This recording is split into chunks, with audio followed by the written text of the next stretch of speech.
podcast is powered by Control. Control is a meal replacement and functional foods business whose mission is to improve the lifestyles of gamers and content creators by making them healthier. Their meal replacement shakes and meal on the go bars are the best tasting products in their category while also giving you all the protein, vitamins, minerals, and other nutrients you need to keep you going. Check out drinkcontrol.com and try out the sample kits to see what all the hype is about.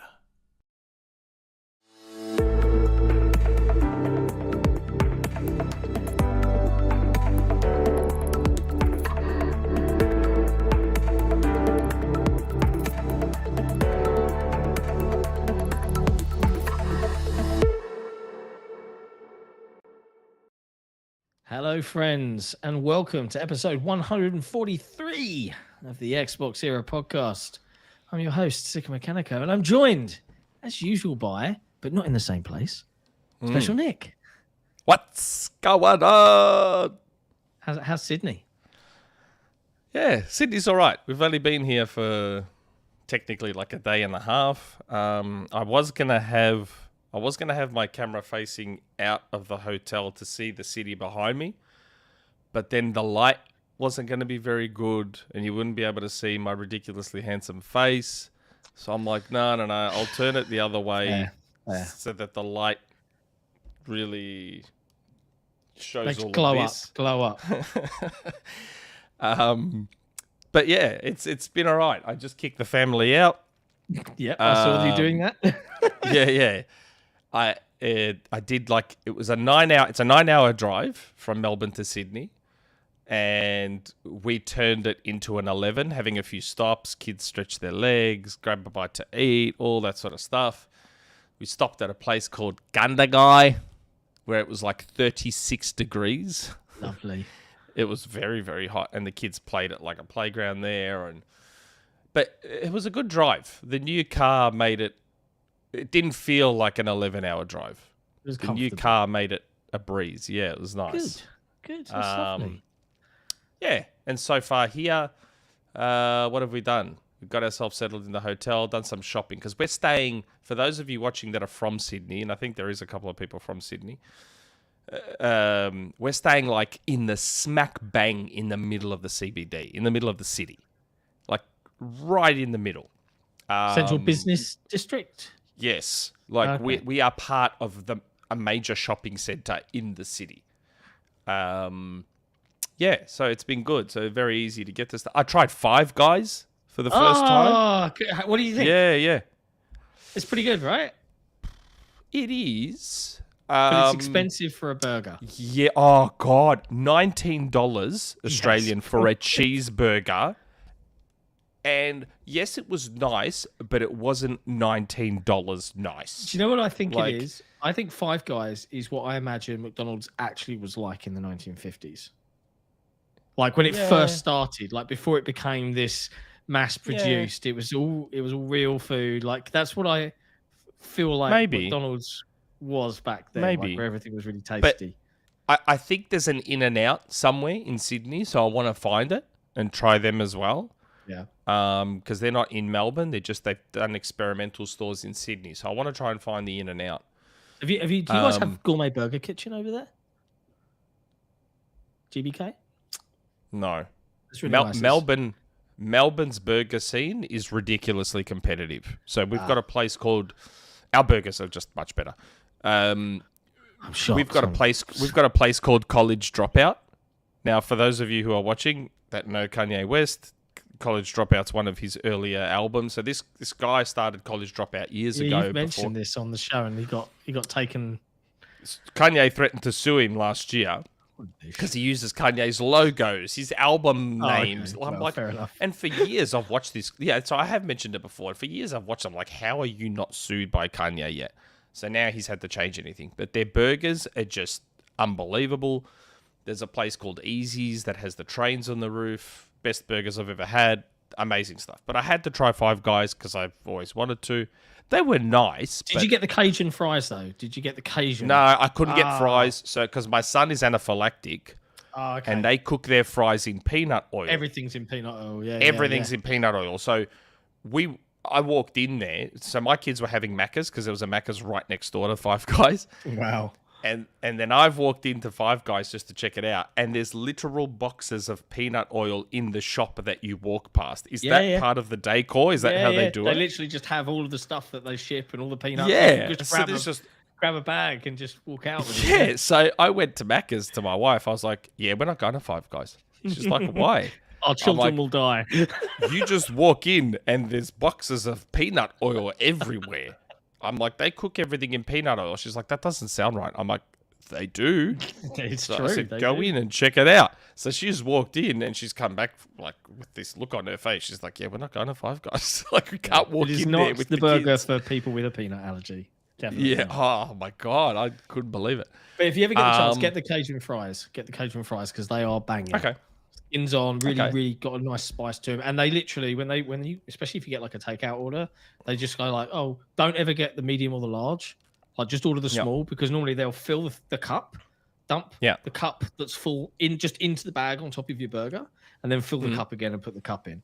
So it's just you get a ridiculous amount of fries. It's stupid. But yeah, it's good stuff. I've just realised, we get on a bit of a tangent. I'm gonna pause you because I want to. But we're already talking about food and stuff. I know, but I want to acknowledge Jesse's here as well because he needs love, he needs attention, he needs appreciation for his art and his expertise. There he is. See, look at these lovely little RGB borders that he got pre-dragged to make for us. They're all snappy and very rainbowish. I can't see them, but I hear they're good. It actually reminds me of my mouse mat. It's got a little RGB thingy. And I showed them to Nick before. He's a liar. Yeah, I know. I've seen them. I'm only being a smartass. And the chat's here as well. My chat. Yes. And speaking of the chat, two of our regular super chatters, so Monte Carlo and Jason. Jason said he was going to watch. I don't know if he's watching. I'll see if he's. I can't see him in the chat.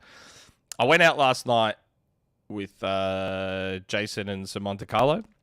We went out to this Brazilian restaurant called Brasa, and oh my God, it's one of those places.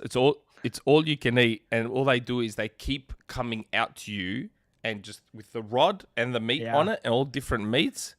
It's the stuff. And they just cut it off, and you take it with your tongs that they give you, and then you just keep eating. And I haven't felt that sick in a long time.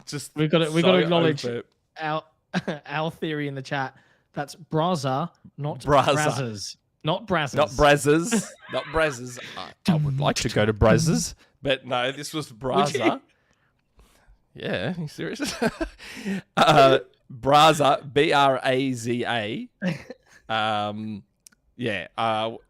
Goat Status must be from Sydney because he's saying I love Brasa, so I assume he's from Sydney.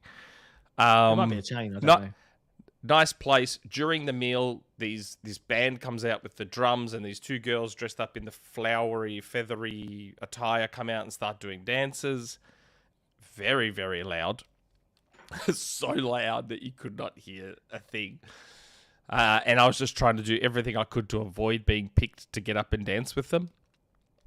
But yeah. There he is. There's a super chat from Jason there. $7.99. I'm always watching, true. 100%. Apparently. So that was good. And then we walked back to try and burn off some of the food that I had eaten. There was fireworks, just random fireworks, and got an ice cream, and they were watching Harry Potter in an open air cinema down there. Oh, wow. Because despite the issues, a lot of people don't care about that stuff, and they still love Harry Potter. But yeah, it was good. It was good.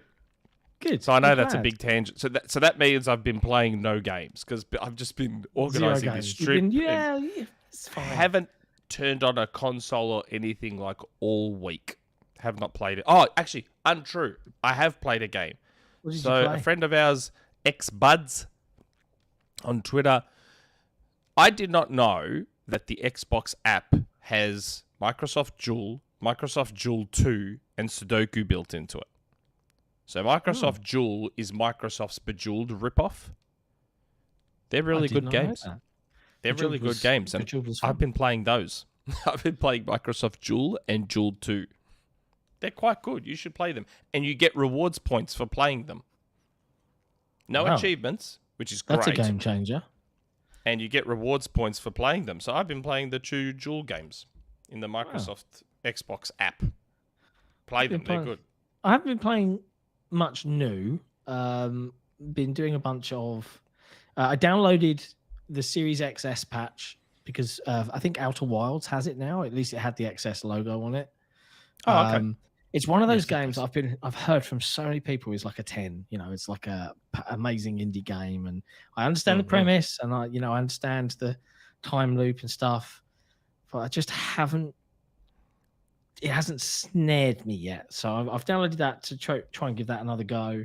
And I re-downloaded Geometry Wars 2 because I just had this overwhelming urge to play Pacifism again. Did everyone remember being super addicted to Pacifism back in the day?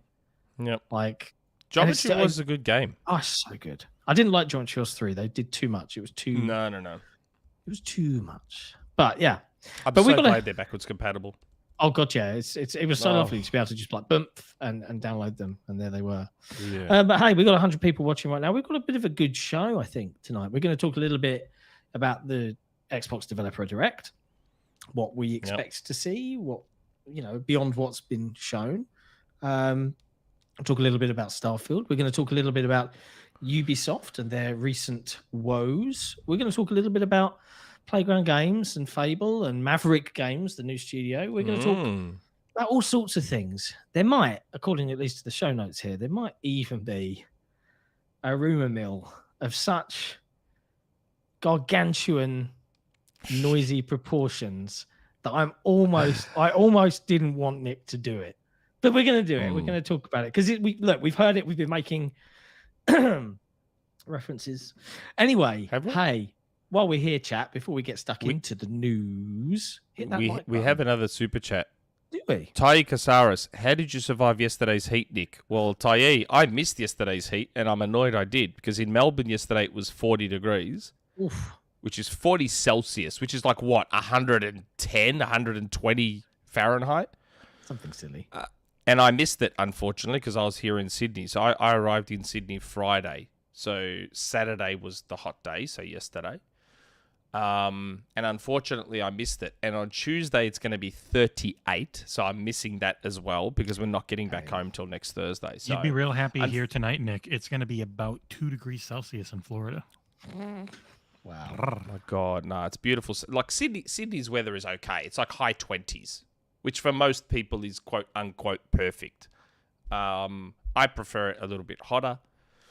If I could be bothered taking this camera and I'd show you outside and show you the pool down the bottom, but I can't be bothered potentially. You would be instantly doxxed, and before the show was over, people would have sent the police to your hotel room. To the hotel. But yeah, it's been I unfortunately missed that hot weather. I love my hot weather, and I've unfortunately missed it. See, I enjoy hot weather. I don't like, unless I'm stuck indoors. If I'm outside, then it's fine. Like I remember wandering around Amsterdam, funnily enough, in 38-degree heat, which was like that heat wave back in like 2018 or something. It was nuts, and I was just like, "This is fantastic." Got myself a little treat from a local shop and took a stroll in the park. It was very nice. It's very pleasant. Why is everyone talking about my video quality being really good? Does it look better than normal, does it? You've got more light because you've got a window pointing directly at you. Yeah. You're probably it's clearer. natural light. Yeah, it's natural light. Lovely. And I'm hotspotting off my phone because the hotel Wi-Fi is garbage. And I asked them for the high speed update, and it was still garbage. So I'm hotspotting from my phone. So you're doing the podcast entirely, the upstreaming and everything from your phone? All from my phone. Everything is being done on my phone, basically. Wow. Modern technology. On a family holiday in a hotel room. Like dedication. That is next level commitment. That's true. I can't deny it. That is next level. If only one of us had done the exact same thing 2 months ago in a much worse situation. That's true. Yeah. But I just don't come if I'm busy. You know, that's my dedication. Nah. Yeah, we know. Thankfully, Clint Eastwood is a very nice man. Yes, he is. Okay, let's get into it. Xbox finally broke radio silence. They announced their developer direct. Developer underscore direct. Some branding. I don't know why there's an underscore. It's just marketing. It's just branding. It's because developers writing code, man. It's coding. Yeah, it's like how things work on computers. Yeah, but it's trendy. This is obviously something that Jez from Windows Central broke the story on when he first reported on it.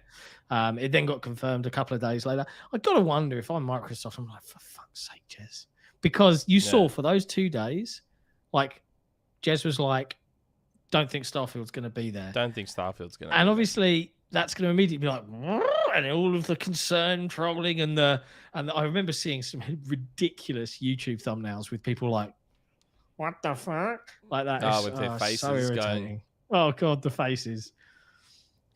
I have to ask, chat. Should we start doing ridiculous faces on all of our thumbnails? Is this the way we need to do to succeed? Do you want Nick's face like, you know? Oh god, it would kill me. It would literally destroy my soul to do that. And I get it, it's just business, but I couldn't do it. But yeah, so the news is out, and we're gonna see more on Minecraft Legends, Forza Horizon. No, what Forza am I talking about? Forza Motorsport, Redfall, and what was the other one? Help me out here. Oh, ZeniMax Online. That's it. They're going to show off Elder Scrolls Online or something. Yeah, it's probably the next expansion thing. Yeah, something like that. I bet you the Elder Scrolls thing is going to be short because they have an entire show for it after that show.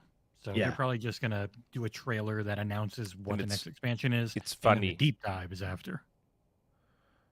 I don't know if you remember on the last episode, I said, maybe probably temper expectations for whatever this show's going to be.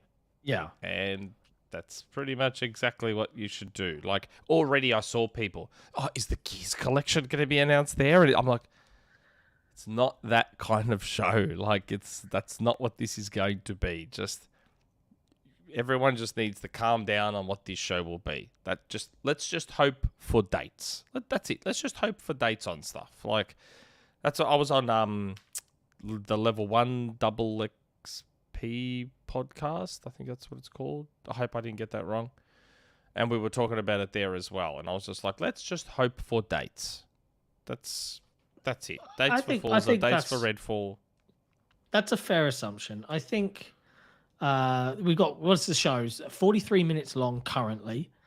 Deep dive, gameplay driven discussion and demos directly from the developers. Yeah. No hosts, so no banter, right? No chit chat. I mean, I'm really looking forward to this, particularly for Redfall. Personally, for me, that's the game I'm most looking forward to seeing. Me too. I'm curious what we're going to see from Forza Motorsport because their demo was really in depth in terms of it covered a lot of the technology, like the recent demo from the summer showcase. It covered a lot of in depth. So what more is the show? Tracks, like campaign, progress unlocks. I'm very curious. Minecraft Legends. It's probably not my kind of game. Nah. But it's Minecraft, right? So people enjoy it that like Minecraft, I'm sure. Do you think we're going to get anything else though? Like I know you've been saying temper expectations. I don't know. Do you think I don't think so. No, not even like here's the next Game Pass drop for this because they've done one, right? I mean, maybe something like that, but like again, like I see people already just starting to go wild on Twitter, and I'm like Banjo remake. Like they called it a developer direct. They didn't say games showcase. They didn't say anything else. You don't have anyone on Twitter going, look at the future of Xbox. It's just they've told you the games. They've told you it's a developer direct. Just keep your expectations there. What I hope this is like for Redfall, I just hope it's similar to the Halo Infinite demo from 2020. And I know, don't take that the wrong way. Is it, oh no, that was bad. But the style it was done was good, where we saw the menu screen and they pressed start and then they did this and then they started playing Halo Infinite. I want it to be like that, and then they just talk over it and they talk over the gameplay and they show us the Redfall menu, like as in that's what we are looking at, and say this is how you start a game. And then you can choose to co-op with other people, and then here we go. And now we're starting, and you start here, and then you got to do this. Just play the game. Just play the game. I can see the game. Token in the chat. 43 minutes for 4 games is too long. I don't think so. I think 12 to 13 minutes per game for like a locked down descriptive, narrated demo showing lots of different gameplay features. Yeah, it'll go quicker than you think. It'll go quicker than you think. Sounds really good to me. I mean, this is the thing, and it makes me laugh because it seems like Microsoft, no matter what they try and do, they can't win. Oh, more gameplay. Yep. Okay. Oh, no, not that way. And then they've been like, here is the expectations. We are setting them in advance. We are laying the table. We are only doing this. It is this long. It is these games, the end. And then they even did bear in mind that, if we don't mention Starfield at all, people are going to freak out. They did. They said, Starfield, it's going to another show. We'll talk about Starfield. It's going to get its own show. But they set the stage properly. They laid the table, right? I know exactly on January 25th, I know exactly, bar the surprise wafer thin mint that might come at the end, exactly what I'm going to be eating. And yet, people still give them shit for it. Why is that? They just can't win? I don't understand. Help me out. Again, I think it's a not understanding the hardcore gamer well enough yet. I still think it comes down to that. I don't know. I'd love, I mean, most people won't agree with me because it's me, but I'd love to advise them just once on putting together a show.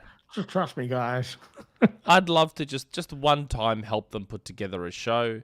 I get to pick the content. I get to pick the style. I get to pick everything. I get to put it all together for them and just get a gauge for how that show is received. Yeah.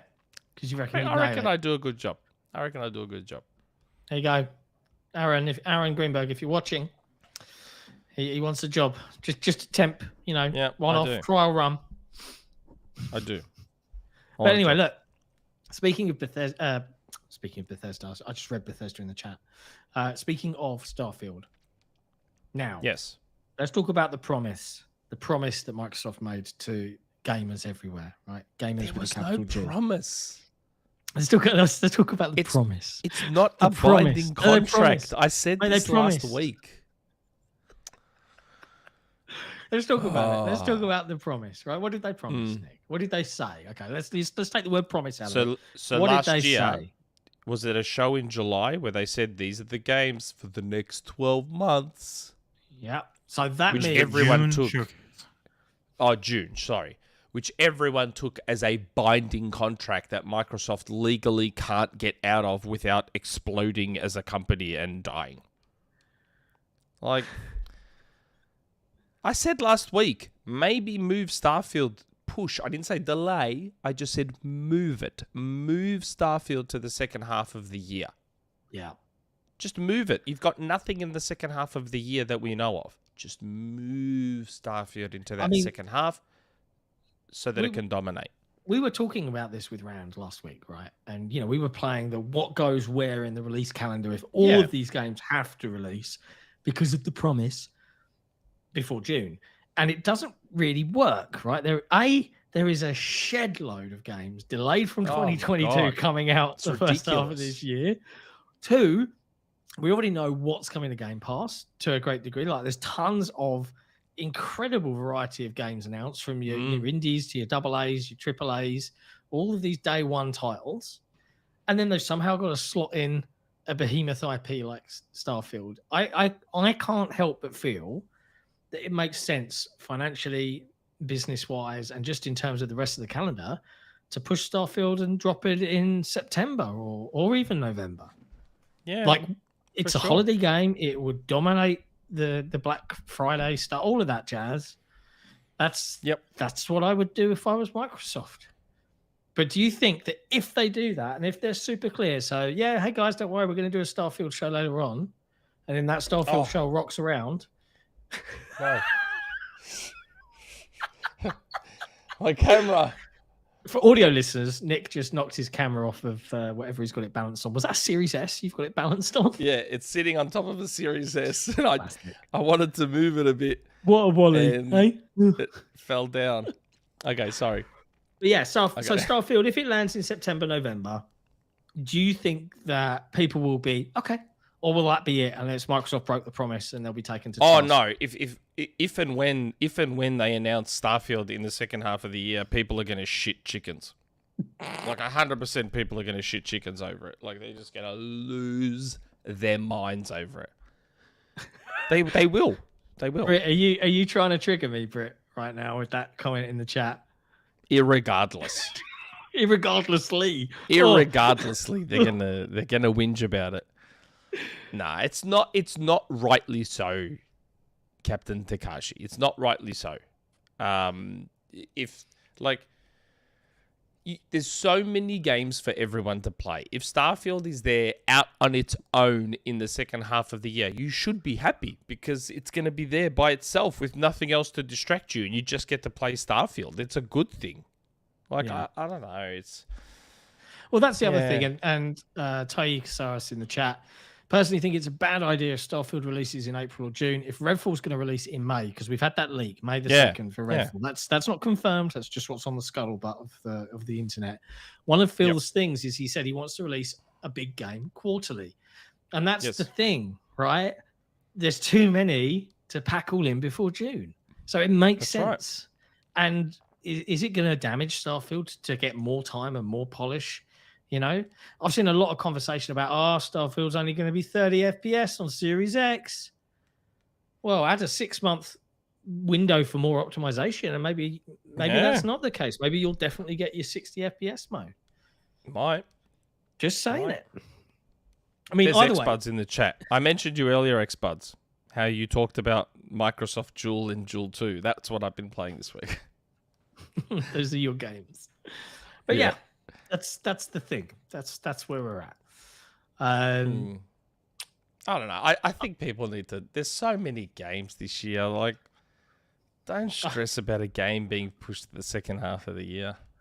There's so much more to talk about as well. There's so many more things coming. And what if it's not just Starfield though? Like, again, we assume. Like, I mean, Redfall, we've kind of seen proof, or at least I have. Yeah. We technically know nothing about Forza Motorsport. What if Forza Motorsport's second half of the year? It's true. Could be. They could just be like, yeah, we know we said next 12 months, but not ready yet. Things happen. Things change. It's not ready. I mean, Halo Infinite had all its marketing stuff there, locked in and ready, and they still delayed it.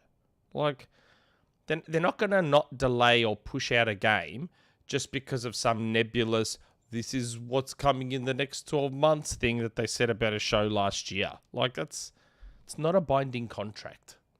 Yeah. Get over it.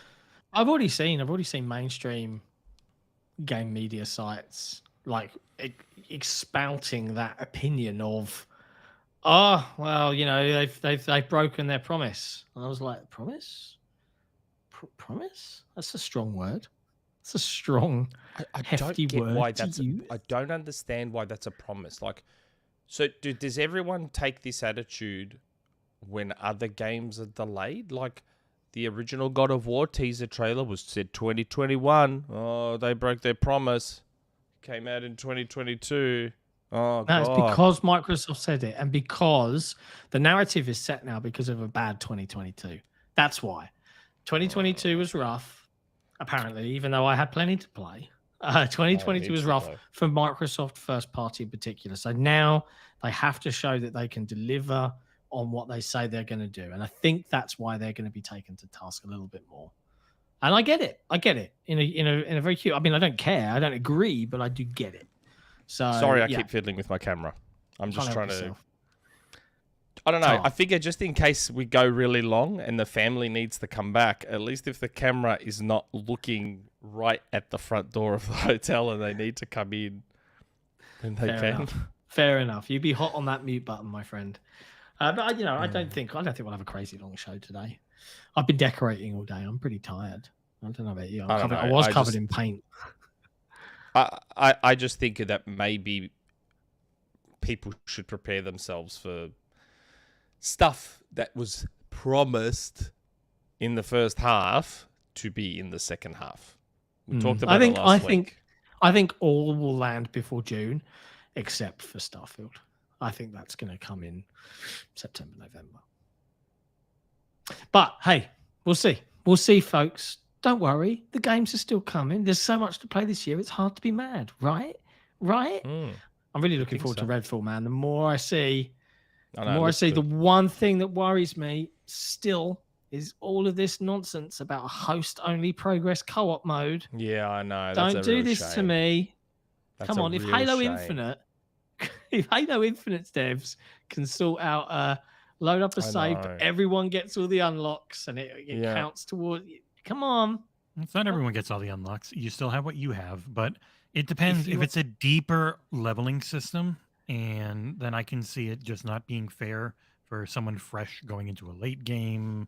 What does it matter if I'm with friends? It's not a competitive experience. But it's also you get everything. You keep everything except for missions being done. That's what the sound of it is. If I join a friend's game, if I join a friend's game and I get a collectible, a late game collectible in their game, do I still have that collectible in my game? It should. So the way it has worked in others is like the bad thing about Far Cry was it wasn't just earlier Far Cries weren't just you couldn't get campaign progress. You also just couldn't do campaign missions. The literal co-op was just the open world stuff. The way it's gone now is you'll still get your personal leveling and get any new weapons or anything you get, anything you collect. Anything you pick up, you keep, but mission progress isn't saved. You're just in the host's world every time. I don't mind that because if I'm leveling with my mates, and then if I want to go off and do a campaign with that character and play through the missions at whatever level I'm at, but I have to go do all the missions again, fine. I'm fine with that. Saints Row actually had the best version where the new Saints Row, which I know I reviewed well, but no one else did. It would put it as a checklist of, okay, you've done this. Now, when you get to this in your campaign, you can choose, do you want to replay this mission or do you want to skip and get instant credit for it because you've already beaten it in a co-op That's clever. That's smart. Yeah, that was a good one. Smart thinking. I like that. But yeah, there's man, and there's so many like little indie games, little delicious indie games to play. If collectibles stick, I'll be happy. Yeah. If collectibles stick, because that's I don't want to go into a game, find a bunch of collectibles, then I start my game and I have to find them again. If collectibles stick, I'll be reasonably happy. I think Redfall is going to be Arcane's most successful commercially game. I hope because so. like I was saying last week, I think people who aren't where we are, like people watching the podcast or on forums all the time, average gamers just see the initial trailer. Oh, it's Vampire Left 4 Dead right? But then what they get is this really deep immersive sim. It's an Arcane game, right? If they get that, I think that initial thing, not only the Game Pass value of just anyone being able to download it and play it and try their luck, I think it's going to do numbers on Steam as well. I hope so. It's coming to Steam, right? I hope so. Same day and date. I Steam. assume so. Steam. I don't know officially. I assume so. Wait for Jesse. All their stuff has pretty much, and they're all probably on Epic Games too. I wouldn't be shocked. Yeah, and Zero, it doesn't have forced co-op. You can 100% pick a character in solo to your heart's content. But hey, games are more fun with friends, man. It's more fun with friends. They are. I'm not telling you how to live. Just keep your options open. Yep. Speaking of things that are more fun with friends, a big bag of Oreos. There's lots of Oreo-related community questions, so we should probably queue these up, right? Funny. Microsoft, before they broke radio silence about the developer direct, they did break radio silence. The UK team, or the European arm of Microsoft's Xbox teams, announced a team up with Oreo cookies. Now let's discuss this for a second, Brits. I wish I could. Can you send me a box, please? What, some Oreos? I went shopping yesterday. There were none. There were loads of delicious flavors, but none of them had the branding. So I was sad. But I did try caramel and vanilla. Pretty good. Caranella? I don't know. But you could twist them and you could have the flavors on each side. And sometimes both the cream bits would come off and you'd have one whole biscuit. And then what I like to do, and this is answering a community question, so I don't know why I'm doing this, but I do that to boot 2 biscuits and then I put them together. So I've got 4 cream bits with just 2 bits of... Because look, if we're honest, nice. Oreo, the cookie stuff is crap. It's just the filling. Why? That's what we're... What's wrong with the cookies? Are fine. My wife would say the exact opposite. She hates the cream and only likes the cookie. See, the cookie's great in ice cream, but I feel like think it's they're both kind of fine. bland in everything else. I don't know. Nah, We'll talk I about think they're Oreos some okay. more in community questions, but I think they're okay. But I love those limited edition ones. I reckon they look cool. They got a B, an A, an X, a Y. They got the Xbox logo. I reckon they're yeah, cool. I reckon there's definitely going to be an up, down. I made down, it. I left. made a thing. There you go. Bam. Have look. you? I can't see it. Have it's you beautiful. got the skins? So I got one Oreo skin from a friend in the Discord, and then I remembered this is for Halo now, for Halo Infinite. I then remembered that my son not only loves Halo Infinite, he also loves Oreos. So I said to someone, Winning. "Can you get me a skin?" So Apache got me a skin as well. So my son now has the Oreo skin too. Did you get the Sea of Thieves one? No. I honestly, I mean, if I see them in the shops, I'll buy them. I'll buy just to get some skins because Our friend, Mr. Poop Emoji Tom Warren, he, you know how he has he had his own category in the Discord, the Tom Warrens, the Tom with Warrens. the poop emoji. So I call him Poopy Face Tom Warren. He put out a really good video on how to use like VPN trick and stuff to get the skins because they're only like in the UK or in Europe or something. So Yeah, he 22 showed- countries across Europe and the UK. Yeah, so he showed a trick on a video on how to get them if you're not from one of those countries, and it almost worked for me, but then it fell apart at the end. Ah. So yeah, Well, but yeah. then, I mean, but I I want to think get that's some. nice. If someone watching from one of those European countries can get me a box of those Oreos, I will be forever grateful. I'm Tom not going to Warren eat has them. a camera now. Does He he? has a camera. He's got a studio. I'm watching the video on our YouTube. Tom. Next time he's on this podcast, he's on camera. Yeah, he better He's use that wearing his camera. headset. Yeah. He better use that camera. So yeah, if someone, if a good friend of ours can please send me a box of those Oreos, I would appreciate it. Well, you know what? We'll just when we You find don't have to do it for free. I'll buy them. I'll give you money. Don't think I'm trying to scab $5 Oreos When out we of you. Like fly I'll give to you money. E3, I just well, I'll bring you three boxes on the flight over, man. You can take them home. I had a friend whose name is on I think on Twitter he's Bombo's Medallion, I think. And he sent me 2 boxes of the Super Mario Odyssey cereal Wow, that have the amiibo in it. I've got 2 boxes of them at home. that's very kind of him. Yeah. Yeah. It's great. My People are kids are like, kind. "Oh, can I eat it?" I'm like, No, "It's probably expired by like 2 or 3 years now, so you probably shouldn't." But yeah. But, pure gold. But yeah, there you go. Oreos, lovely. yeah. They're cool. Get those skins. The Halo Oreo skin's good. It's got little flecks. It's the blue and white Oreo theme, and then there's little dark flecks throughout the white bits. What? What are you laughing at? I'm just laughing at the chat. You'll understand why. We... Oh, I think I know. I think I know what you're talking about. Don't say it. Don't say it. I'm just laughing. I think I know what you're talking about. Yeah. But yeah, they're good. I like the skin. You should get the Sea of Thieves one, so you can have the Oreo Sea of Thieves skin. I like Oreos, but they're not my favorite biscuit, right? So Oh no, American company, we call them cookies. They're cookies. yeah, they're one of the biscuits. So if they're an American company, why aren't you participating in the Yeah, They why throw isn't you it in guys in America, garbage every once in a right? while. Go eat your Chips Ahoy little collaboration, yeah. Go eat your crappy Chips Ahoys, yeah. And come back to me when you've got go some eat your biscuits. scones. Go I eat your know- scones, I know which England like is aren't used to actually just. scones. I know you Brits are used to just taking other people's stuff and making it your own and just taking it over, but you're not doing that with our American cookies. What? That's what Americans do. The Office Yeah. was a British show.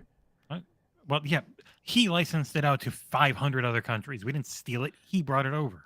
Yeah, That's you're why welcome. there's Office You're everywhere. welcome. We've also exported James Corden. Scones. You're welcome. Scones. And then I'm like, oh, cool, Americans have scones. And then I look at what a scone was, and it's like, Well, that's a biscuit. That's hang not on. a scone. That's a biscuit. But what if you say? talking What if you about? say scone? Scone. No, it's a scone. They're those nice, But what if fluffy, you say, mate? beautiful, That's a crummy... debate here in the UK. What if you say scone instead of scone? But that's just a pronunciation thing. What No, you no, guys that is call a a scone is the same as what Australia Yes. calls a scone. That's a You fierce put debate jam and here in cream the on UK. it. You put jam and cream on it. In which order? The jam first. Put the jam first. But is it jam or is it jelly?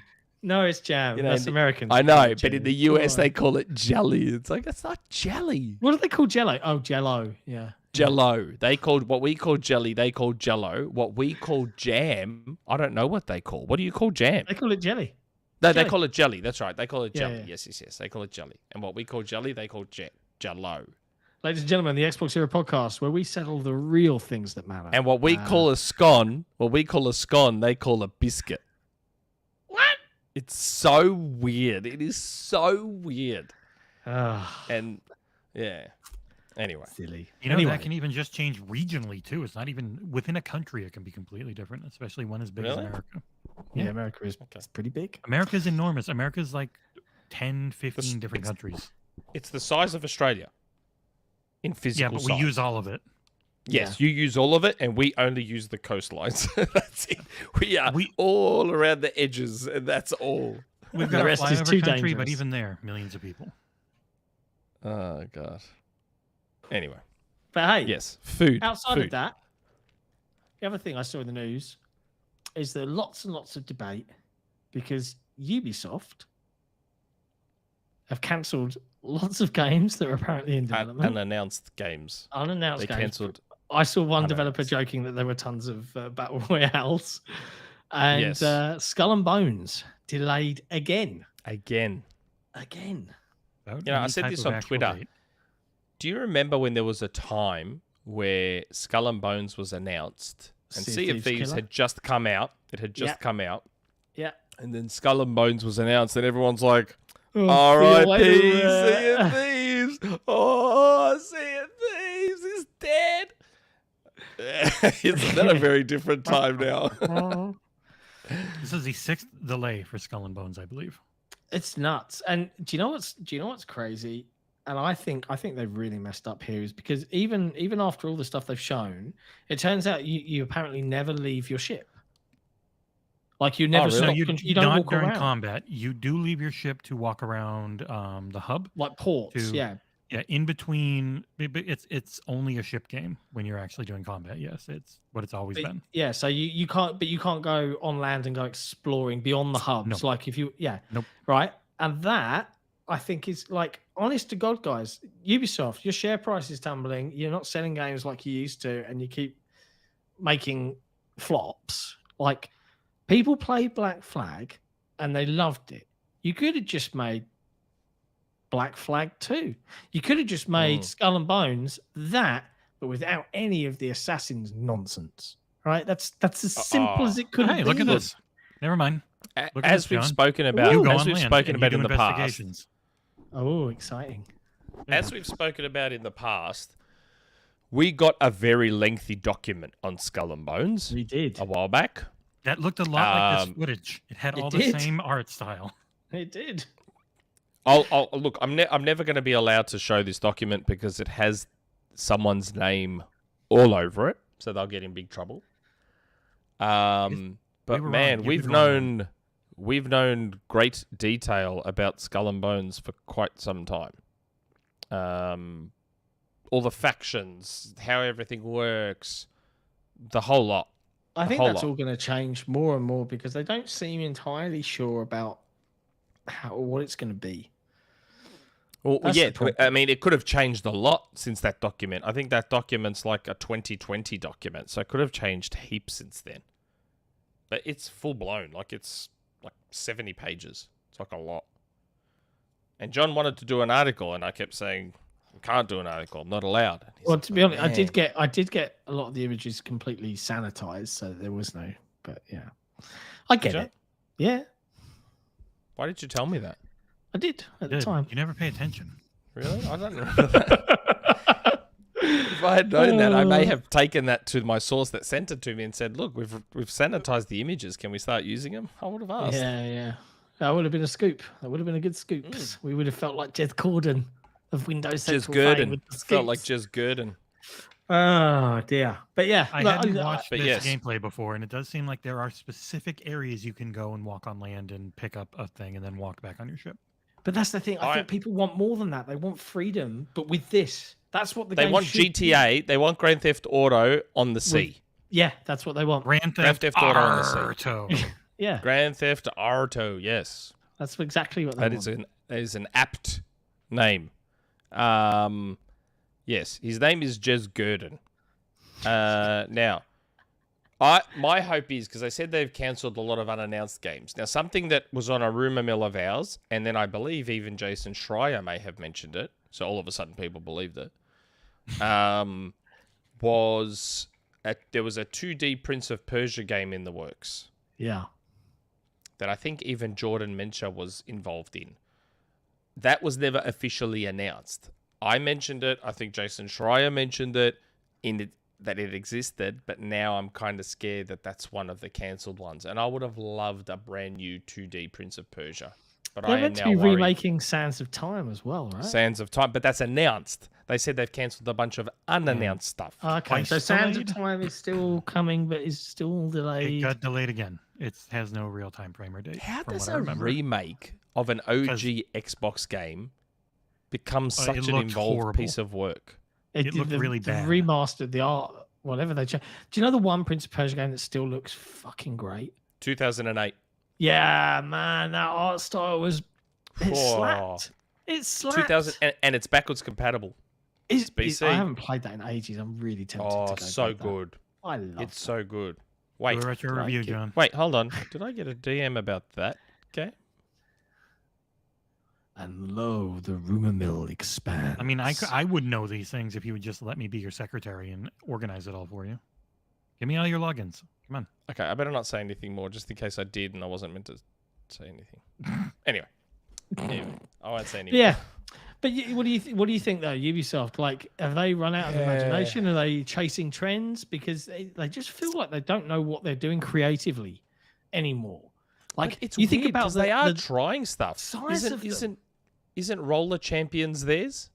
But that's what I mean. When I say they're trying stuff, they're trying to do things that already exist. Like, we need a multiplayer Rocket League style arena game, like sports thing. Oh, let's do Roller Champions. Oh, we need more open world. Like they're just chasing other people's. Yeah, like yeah. we need a battle royale shooter to get with the hardcore. Oh, it flopped. Like it Yeah. feels like they've lost the spark that made some of their games great. Here's the thing.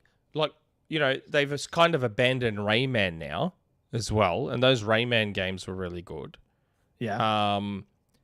They've Splinter Cell, they've come back to too late. Like, they're doing things the wrong way. It's just, it's unfortunate because they've got a lot of good IPs. Yeah. Ubisoft. Just feels really strange to me. And they do try stuff. They tried that Battle Royale Hyper, whatever it was called, and then they've got But Roller that's- Champions, But which is they the try roller. stuff, but they are trying stuff that is chasing a trend, and it arrives too late. It might do some stuff better, but the other genres are too embedded in. They're not creatively creating the thing that's going to evolve from Battle Royale and be the next big thing. But that's Do you know what I because, mean? but maybe it's because their stuff doesn't look that good in a lot of cases. Like, look at that shooter that who was it? Was it DICE that showed that new free-to-play shooter thing that came out of nowhere and we all liked the look of it? With the money and you collect the gold? Yeah. No, former DICE dev, but yeah. Former DICE dev. Yeah.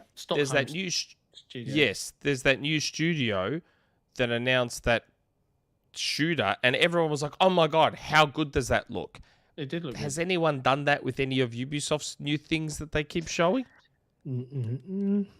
No. Valhalla looks nice enough, but that's the thing. The Anvil engine is really obvious. Like, even when I was watching the gameplay footage of Skull and Bones there, I was like, oh, there's the white line around the object kind of interactivity, and Yeah.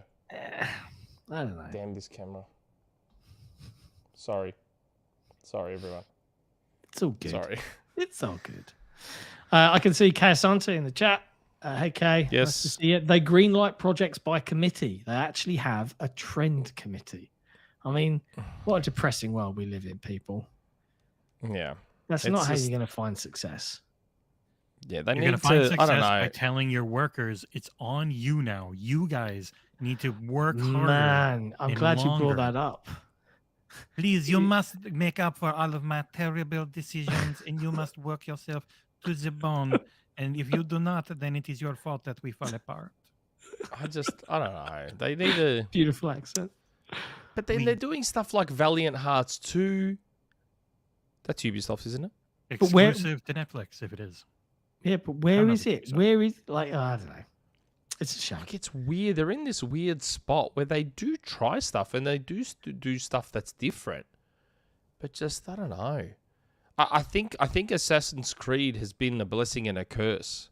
Yeah, it's Like, It does well for them, but then it overshadows everything, and then it influences too much of everything else they have. because and- it takes such an investment in engine and tech that all these other games have Yeah, to I use just- this. I mean, The Division did okay for them, didn't it? The Division it's did. done so well. They've started supporting it again after they were winding it down, and they're like, "Man, this is selling so well and doing so good.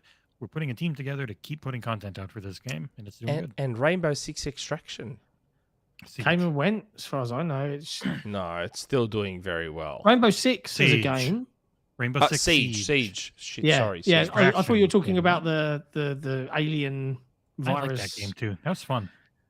Sorry. Siege. Siege Siege, is still yeah, Siege doing was well fun. for them. So it makes you wonder, like, if AC is still doing well, if Siege is still doing well, if Division is still doing okay, then how bad is all the other stuff doing? And let's honestly, like, are we expecting Beyond Good and Evil 2 at this point?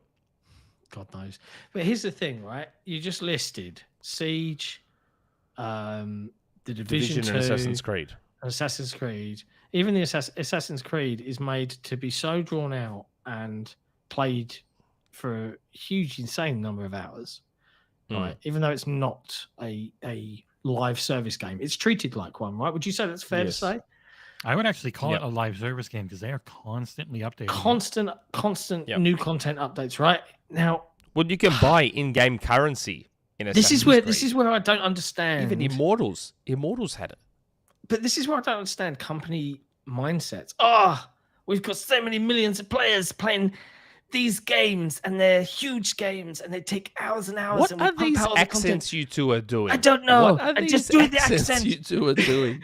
But then they Mine go. was an Yves Guillemot voice, and I think it is pretty appropriate. But then they say, well, let's make more massive games that people treat like jobs, and then be surprised when people don't flock to them because they've already. I've got friends that play Destiny like it's a career, like they talk Yeah. about it like it's a job, Hmm.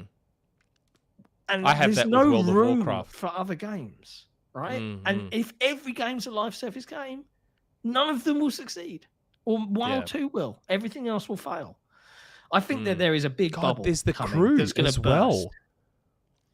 There's that new crew game that Tom Henderson and I shed some more light on a little while back. That, and again, it's not officially announced. Is that going to get cancelled? And that's a game where Tom and I have so many screenshots. I've got video footage of it. Like, this is a game that exists and is being developed right now, a new crew game. Is that going to get cancelled? Because it's not announced. Yes, it exists and we're aware of it and we've seen it, but it's not announced. There's a lot, man. There's a lot of unannounced stuff. I just think that there is a bubble right now of this whole live service element that's going to pop. It's going to pop, and we're going to get. And this is where I am grateful for Game Pass to some degree, but I'm grateful for the smaller studios and the way the technology has gone allow for these nicer looking experiences, but they are 10 hours long or 5 hours long, and they might do something unique and different and new.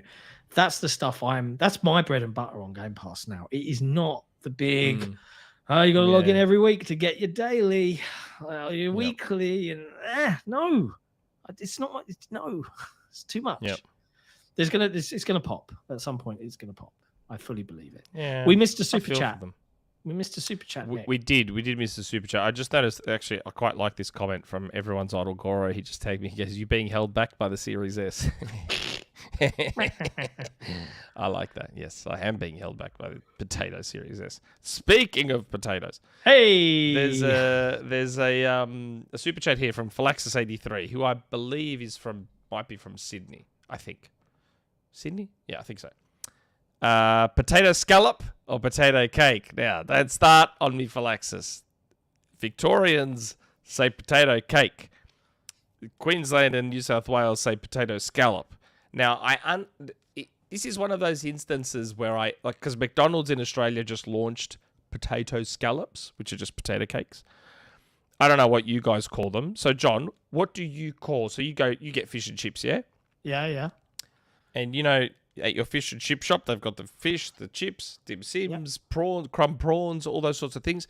And you have those flat potato cakes. So what do you call them? Now, it's like a big, giant, flat, round chip. So a potato cake. Yes. It's kind of like we have fish cakes over here, right? Which are potato. Yes, we have them too. Things with fish and sauce in and stuff. A potato cake for me, I've heard the phrase potato cake, but it's also a hash brown because that's just a flat potato thing. Yes, but the hash browns are a different consistency and a different texture, and they're crumbed. Yeah, potato cakes aren't crumbed. No. Yeah, I've but the heard one. of one. But what's I've the not had one personally? But what's the one you get from your fish and chip shops? I think you would call it a potato cake. I don't think I've ever heard someone call it a potato scallop. Potato scallop. A scallop is another seafood item altogether. That's right. Thank you very much. Makes no sense. And that's why it's one of those weird things. But Victorians are better than everyone else. So that's why it's one of those awkward things where I understand why New South Wales and Queensland call it a scallop, and that's because of the way it's cooked. So you also would be aware of scalloped potatoes, the dish, scalloped potatoes, and the way they're cooked. Yeah. So I understand kind of from that perspective why they call it a potato scallop. He's unsubbed. Yeah, but the thing is, in the context of fish and chips, which is seafood, scallops are scallops. It's a completely separate seafood item, a scallop. He's right, so you can't call it a potato scallop. It's a potato cake. That's okay. New South Wales and Queensland get it wrong. That's fine. But yes, and now McDonald's, because New South Wales is seen as like the main state of Australia, McDonald's has adopted their moniker for potato cakes, and they've called it the potato scallop at McDonald's. I've also seen an acceptable term here in the UK. Potato fritter is also an acceptable term. Oh, okay. Yeah, I could understand that as well, being an acceptable... This is a tangent that I didn't expect we'd go down. So before we continue, there's one more thing on Ubisoft I wanted to talk about that I saw doing the rounds this week. But just while I'm on the subject and I'm looking at that lovely chat with all the 230 plus people watching, hit that like button, guys. If you're new to XboxEra, why not hit subscribe? You'd be surprised at the quality of content that we put out. Also, while we're making you hungry, talking about Oreos and potato cakes, have you had your breakfast? I have not. I haven't had breakfast because I didn't bring my control with me. But what I should do with my control, so with control now, go to www.drinkcontrol.com/XboxEra, use our code. But now what you can do, you can actually subscribe to Control, so they just keep sending it out to you, but you can stack our 10% code with the subscriction, which is currently 15% off. So you're effectively getting means 25% 25% off. Whoa! Yes. Maybe. And as Jesse has discovered, who got Fruity Flakes, how nice is it? It's very good. How nice is Fruity Flakes?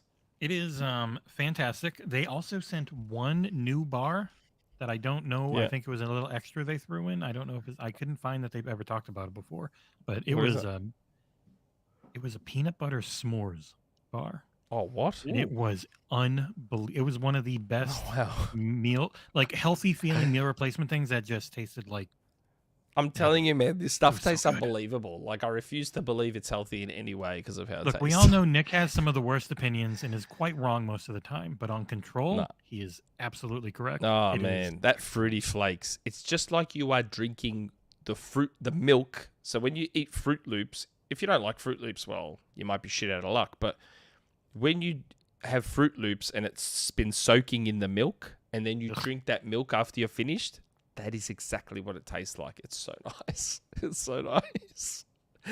But yes, 15% off subscriptions, and then chuck our 10% code on top of that, mate. We have talked a lot about food. I'm sure I tell know, you, haven't in we? the chat. We've talked about food a lot today.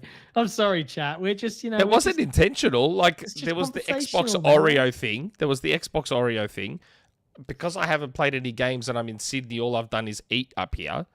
And then Phalaxis gave that bullshit about potato scallops, which is wrong. He loves a tangent. This one, he loves it. The other thing I wanted to mention about Ubisoft was something I saw being kind of pushed around a little bit. Was the possibility that they're in such dire straits that they might have to consider selling off IP to raise cash. Please buy Splinter Cell Xbox. Please buy. Please don't let Sony take Splinter Cell. You can't. You already let them get KOTOR with that exclusivity deal. You need for the incredible remake that's definitely coming still. Yes, let Sony take Rainbow Six because they need a shooter. That's fine. Whatever. Take Splinter Cell. It's your third-person action, over-the-shoulder stealth.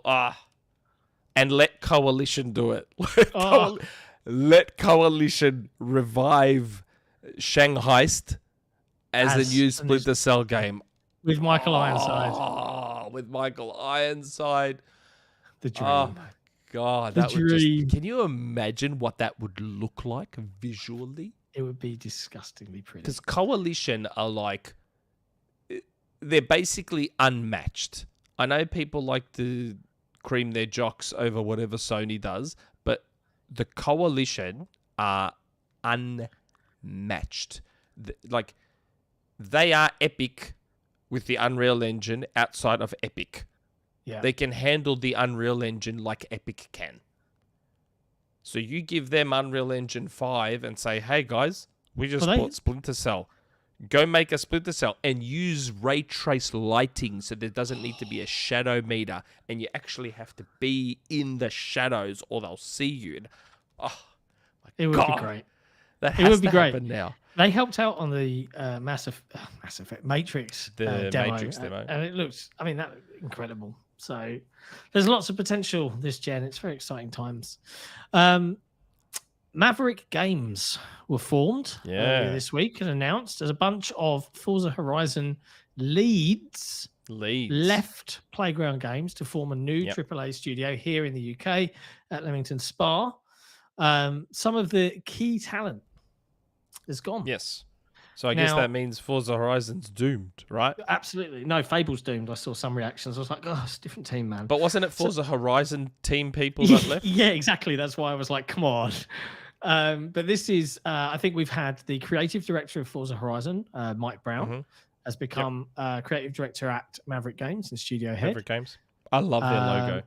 Their logo is so cool. Their logo is so cool. Yeah. I love it. We've got Harinder Sangha, who was previously co-studio head of Sumo Digital at Leamington Spa, and Tom Butcher, who was formerly a lead producer at Playground. Their chief technology officer, Matt Craven, was Playground's technical director, and content director Gareth Harwood was the technical art director at the Xbox studio as well, and the audio director. So I got to wonder, right? Like, that is a lot of private discussions at the workplace. Like, hey, shall we break away and go do something else? Yeah, but those discussions would have been going on for quite some time. Like, that's not something you just wake up one day and then like a week later you're gone. Like, well, no, I mean it in a different way. In my industry that I work in, we have non-competes in our contracts. Yes. Right, so I can't quit and go and work for my closest competitor to the company I currently work for. Right? I can't do that. I'm not allowed. Get told off. And I've got to wonder, because these are a lot of lead roles. These are people in charge. Now, I'm picturing that conversation within the workplace. Hey, buddy, I'm thinking about starting a studio. Would you want to come along? Hey, yeah, go speak to Steve. Let's see if he wants to come. Okay, go speak to Dave. Okay, right, we got a little. What if one of them? What if one screws you over? But what, do they all hand in their notice together, and then is the HR team like, yo, do they have non-competes? Like, you can't go do that. I'm very curious. I'm curious how that all went down. I mean, I wish them the best of luck. But... Did you hear how I think there might be, I saw something on Twitter pop up that there's talk that they might basically outlaw non-competes in the gaming industry? Or maybe I imagine that. The FTC is trying to do it in America and tech and stuff, and Congress that's what I saw. That's what I saw. Okay. Congress has already come back to them and said, "You're insane. You can't do this. No, that thing you're trying to say as a reason why you can is not going to work." Yeah. Okay, so it wasn't my imagination. That's a good sign. No. Okay. But the good news is, Nick, they're making another open world game. Yeah, they're making a AAA open world. But it's funny. Did you see the statement they put out? And they talked about no egos, and they talked about getting to do what they want. And I'm like, so I wonder. There's some shade being thrown. Yeah, because they were all Forza Horizon devs. So you wonder if they wanted to either do something completely different. Did they want to take Forza Horizon in a different direction and they were shot down? Did they... Because those are very choice words. When you're he came out and said, "No bad blood. Things are great. We love them." Yeah, of course they're going to say that. But there's things you say and there's things you don't say. When they say no egos, why would you say that? Unless there were egos you were dealing with in your old studio, why are you saying they that? They were listening to Kojima's podcast. Well, the only other reason I would say is that you might be speaking to other studio people that are thinking, I've had enough of this. They've got this bloke's, there's no egos here. Maybe that's to attract talent. I don't know. But it's an interesting turn of events. I was going to say, they're effectively the initiative now. There's like 10 of them. And they want to grow to 140. So don't expect their game anytime soon. I mean, if I were them, if I was Sony, I'd be like, hey, we've kind of lost our handle on arcade racing for quite some time. And Polyphony take 1,000 years to put out a game. Yeah. So, hey, want to be our other driving studio? But what if they don't want to do driving anymore? Yeah. Like, maybe that's why. Who knows? Maybe they all wanted to go work on the Fable team and weren't allowed. Because I find that weird, because I said the same thing on Fame's podcast. I'm like, it's like how Bungie left Microsoft because they didn't want to be a Halo factory, and then they just became a Destiny factory. And it's like, that's so weird. Like, you just left one shooter because you just didn't want to do that one shooter just to go do another shooter. It just seems odd. Very strange. But anyway, that's all the news. I hope they do well, though. I hope they make a really good game. I love their logo. Their name is catchy, and I wonder if it's trying to cash in on the Top Gun Maverick popularity. Yeah, maybe there's a bit of SEO going on there. It might be. But I love their logo. I know I keep going on about it, but again, as a former graphic designer, it's a cool logo. Wow. Okay, two things. One, the chat, really, really useful. I'm glad you brought this up. Friend of ours, Moro NL, yes. He spotted earlier this week that a bunch of Ubisoft games on the Xbox store went and their labels changed. Now, last year, 2022, a long time ago now, Ubisoft Plus was meant to be coming before the end of the year. And then it didn't. And then all of these Ubisoft games, their statuses changed. Yeah. So perhaps that is arriving. Is that going to be part of the show on January 25th? I doubt it. Why not? I doubt it. Why? If it was good news for Game Pass and you're doing a Game Pass drop. Oh, by the way, because of the way it's just because of the way they've labeled that show. Like it doesn't. The way they've labelled it doesn't indicate that they're planning anything outside of what they've said they're going to do.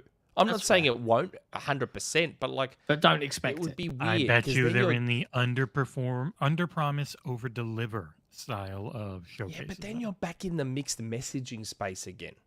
So what's going to happen If is it's good next for time people, you though. announce a show that's a small show and you're clear about what's there, people are going to go, oh, but what's the surprise going to be this time? And then when there's no surprise, people are going to go, oh my God, that show sucked. And it's like, but we said what was at that show. It's like, yeah, but you said that last time. And then you announced Ubisoft Plus. You've said now what's at that show. Just leave it at what you've said. Sante in the Just chat leave it at also what you've said. pointing out a week ago they added a Ubisoft category to Game Pass. Until that point, there had only ever been EA Play. So it looks like it's coming. They're putting the framework in Yeah, the I mean, background. it This could was just be meant to happen ages ago. It could just be a blog post, right, and a video, like a YouTube video Yes. announce. Yep, But that's all it needs to be. technically, when these things and partnerships and stuff, they usually have to make a big amount of noise. Now we got 2 super chats. One from an egg who was just like, Was it a "Here's mistake? $1." Yeah, Probably Mr. a Egg, was that a mistake. mistake? Yeah. Mr. Egg gave us $1, thank you. And then Mr. Egg gave us $2. Would you prefer Patron or YouTube membership? Up to you, mate. Yeah, like Up to you. I'll give you the difference, right? And this goes for everyone in the chat because we succeed by your support, right? Everything that we do is because you guys support us. So if it's easier and you just want to keep everything on YouTube, we don't mind. It's really helpful, and you get Go some for it. cool logos and what's it called, And emojis to once use. we start doing some podcasts, you'll get links. Yeah, Yeah, you all of that get it. I stuff. think you get a bit more for your money on Patreon. Patreon, yeah, So Patreon. that's You up get to you. ad-free browsing on the forums, and depending upon Yep. what level of Patreon you choose to subscribe to, you get free merch, be it Yep. mugs, t-shirts, Yep. sticker packs, all that kind of stuff. You get a free And- copy of Omega Rally Championship, which I need to get a few more codes from Anorexic because the ones I've got expired. Yes, you do. So I He need to knows, I get- think. Yeah. I need to get a few more codes from him. You get to ask the community questions. You get your name on at the bottom on the shout out banner that Jesse Yeah. does. You yeah, get but a tier little 2 bit is more free. for your money on Patreon. That's all, Yeah, depending we on would your say. tier. So it's up to you. It's your But call. up to And But we are working on those exclusive podcasts. They're coming. Don't worry. we are. What are we It's gonna going to be watch? exciting times this year, man. Yeah. It's going to be a crazy year. I think it's. I think something else I'm time. seeing in the chat. There was more little clues that the family plan was coming to other Yeah, countries or there the was an US at least. advertisement in the PC app that was like you and 5 friends, and like mentioning the Yeah. plan in America now. God, I Interesting. hope Australia gets that soon. I really, really want that family plan here. And even like a family plan trial is what I think it was, which was Yeah, like a you and month-long 5 friends test. can do a trial. Okay. I really, really want that family plan. It'd be so handy. I do, because between me and my brother, we've got 2 kids, but like 4 kids between the 2 of us, right? And only one of mine really wants to play. Harriet, my littlest, just is still a bit too young. She's like can't quite handle it yet. But we've Yep. got, like, at the moment, my brother's got his home Xbox. His son's got his own Xbox set, and he wants to log on. But then if his daughter wants to play, he has to log into his account as well for anything to work. And I was like, oh, just wait for the family plan, and then we can go halves, and we can have all our kids with their own memberships, yada yada yada. It just makes such a big Yep. difference, I think. So really looking forward to that coming out. Yep. So am I. Nick. Yep. Nick. Oh, is it that time? Hit that button, Jesse. All right, hitting that button. Rumourmill. We've never heard that before. It's the Rumourmill. Things change, we can't be sure. It's the Rumourmill. You know they may not come true. The XboxEra podcast is not responsible for websites presenting these rumors as facts. He knocks the camera over again, folks. He was so hyped to share this rumor of rumors with the world. He was just like, "Oh, I'm freaking out!" And he just threw the camera over. It was hilarious. We were laughing. Oh my God, hold on. Are you Hold okay, on. Nick? Deep breaths. It's okay. Messed Everything's up his going to be okay. headphones. He can't hear you. He's knocked everything over. Man, Look at this. Look at this. completely We were ruined it. waiting on Oh 10 my to hook. god! You And I okay? said I wasn't going to touch the camera, and then all of a sudden my camera fell. It's like I jinxed it. It's a doozy this week, folks. It's Okay, a doozy. rumor. This is a weird rumor mill because last week, I can't remember how it happened. Jez just said he's going to have to give you some props. Jez made a joke. Oh, man, now my camera's all... Let me see the door. You're not on center. Oh my god. It's the worst camera Jez I've made ever a seen. joke, apparently, on Colt's podcast and then said something on Twitter. He made a joke saying, haha, Nick told me Scalebound's coming back. And then Idle Sloth, I think, bought into the joke. Robert Serrano took it seriously and posted a tweet about it. And I'm like, this is really awkward now. This is like super, super awkward for this week's Rumor Mill. And then I was on Fame's podcast and he was telling me off. He's like, man, you and Jez, what are you two idiots doing joking about Scalebound? I'm just letting go of Scalebound. Like, what are you doing? And I had to just like keep my mouth shut. I'm like, yeah. and then John's like, I'm worried. I don't think you should I'm do worried this. about this. I don't think you should do this rumor mill. I'm very worried about what's going to happen to you if you do this rumor mill. I'm like, well, you know, what do you want? Well, it's so it's funny a as while well back. because this happened, like that whole joke thingy on Twitter was so ridiculous because even I posted on that joke. And everyone just assumed it was all just a joke. So a little while back, you know, Team Ninja did an interview saying we'd be happy to outsource Ninja Gaiden. And I'm like, man, well, that ruined my rumor mill for that week. So I just went on Twitter and said, you know what? It's Platinum Games doing Ninja Gaiden. That's what I'd been told. But that's not all Platinum Games is up to. So... So yeah. So what I've also been told, a little rumor I've heard, is that Platinum might also be working with Xbox to try and bring. Now look, it's very, very. It's early. Like we're talking very, very early now. But I've been told that Platinum is working with Xbox again to look at bringing back Scalebound. He said it. Now- He said it out loud. He said it out loud. They can't put the genie back in the bottle. Oh my god. What I don't know what. Don't ask me what form this is going to take. Don't ask me when. This is a long way away, guys. This is like ages away. I don't know what form it's going to take. I don't know if they're going to try and put together the pieces of what was left back in whenever it was. When did it get cancelled? 2019? 2018? 2018.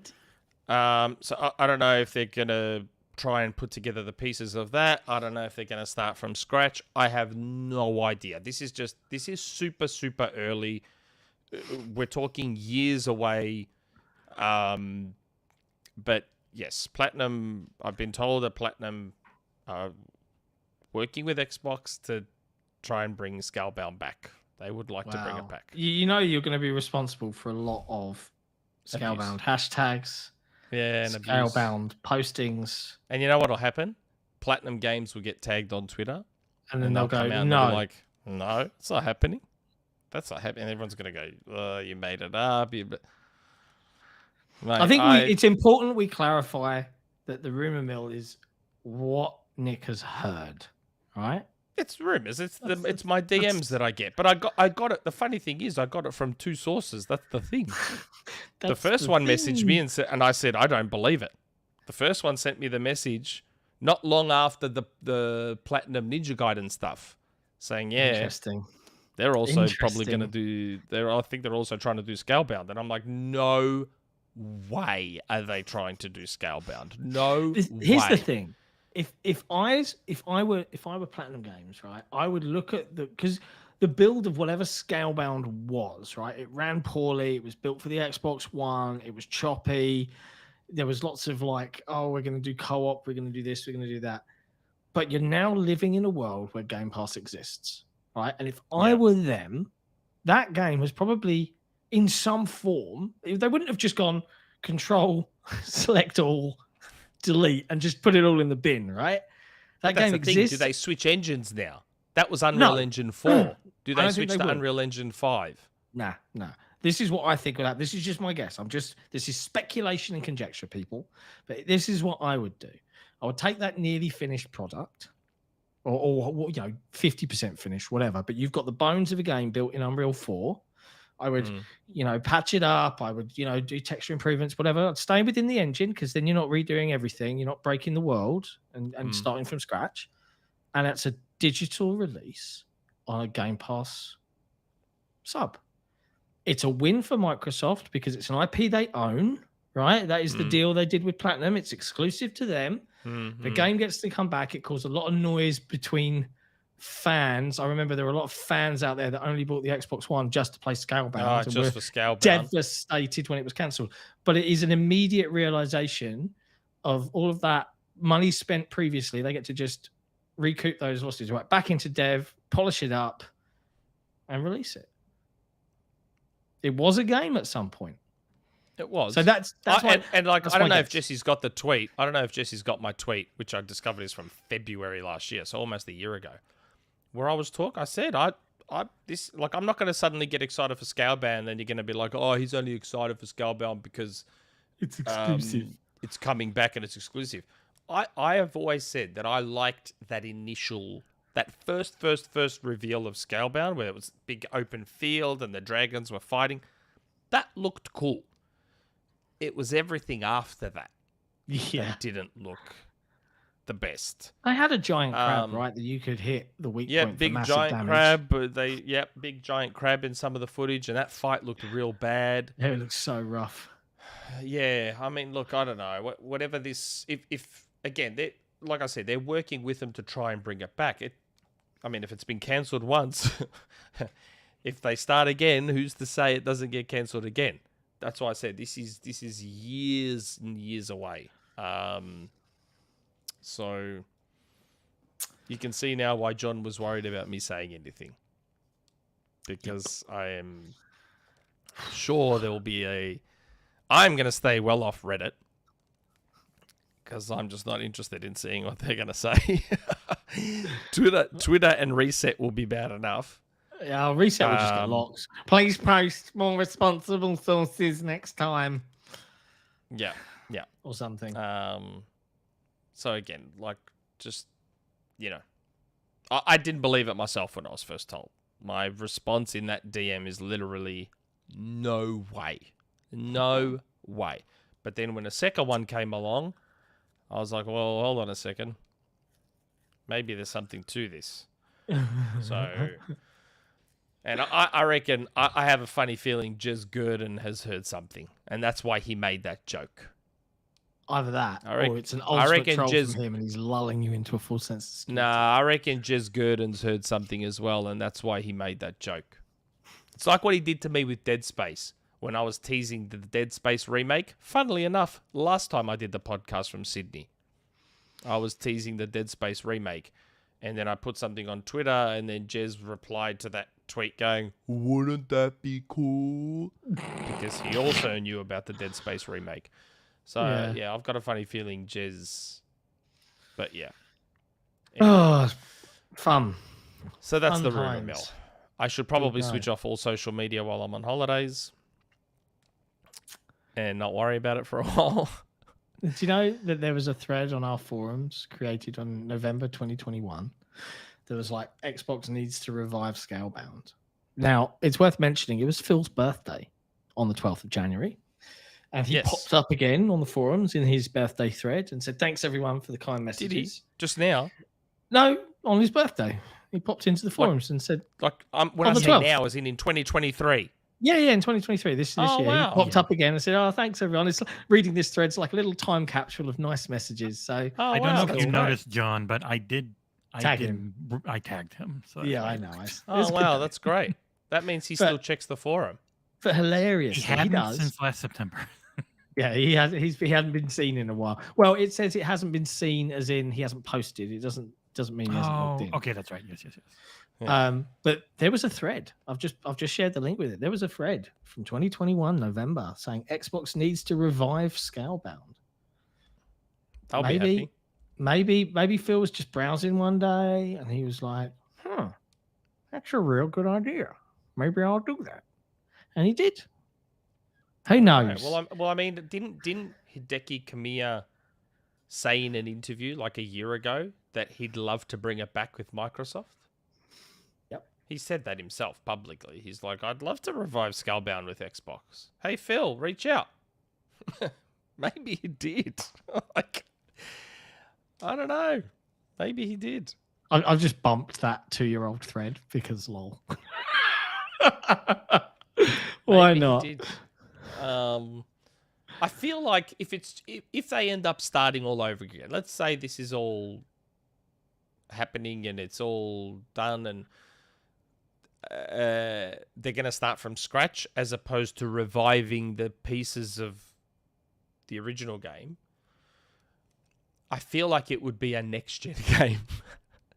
I feel like it could be a next-gen game as opposed to Series X. So this is what I mean about them just, let's polish up what we got. Let's no new engine, nothing like that. But Scourge666, the director for Bayo 3, this is Scourge666 in the chat, director of Bayo 3, worked on Scalebound, and apparently he incorporated some things from Scalebound to Bayonetta 3, mainly the Demon's Slaves edition in combat. Okay. So... Well, I mean, Unreal Engine 4 would run quite comfortably on Series X. Exactly. So it might be quick and easy to just bring it back from what it was. Exactly. It might be quick and easy. I don't know. Don't you dare. Don't you he's dare. bit. Hey, Randall Thor's a respected moderator around here. Rand, don't you dare claim this. Don't you dare. Scalebound sounds like Nick was listening to Xbox 2 Ultimate this week when we talked about it. So, to be fair, look, I tweeted about it last week and I wasn't watching the show. I knew about this rumor. We've been discussing this for a couple of weeks about when to talk about it. So that's not true. Nick told me how many months ago? It was like friggin' 5 or something. Well, Rand was on our show last week, wasn't he? You've got a good fan. You've got a fan in the chat, Nick. Insider P Studios. Yeah. I can tell he's a big fan of yours. Yeah. Sly Cooper. Okay. Anyway. This is why when I ask my sources, well, why don't you just leak this stuff since you're the ones that get it? Like, you're the ones that are technically the insiders. I'm not. I'm just a messenger. You guys are the insiders. Why don't you just leak it? Guess what they say? They say because we don't want to cop the abuse that you're about to cop. There it is. That's exactly what it is. I cop the abuse. Rand, God. can you please send through another super chat now so that everyone can see it? Clarifying, please, and setting the record straight. With an apology, $50. Just like a buck. Just a buck. Just setting the record straight, please. Don't sit there trying to take credit for this when you know the truth. Hey, anyway. It's time for Name a Game. It's time for Name a Game. Name a game. Now you're on holiday, so I don't know. Have you got anything lined up for this? You know, in terms of a little story to tell us. I don't know. No, I don't think we're not sponsored yet. Oh, I'm okay. still I waiting don't think we're doing that yet. Okay. Yeah. Cool. I'm hitting the button. It's Name a Game. He's hitting the button.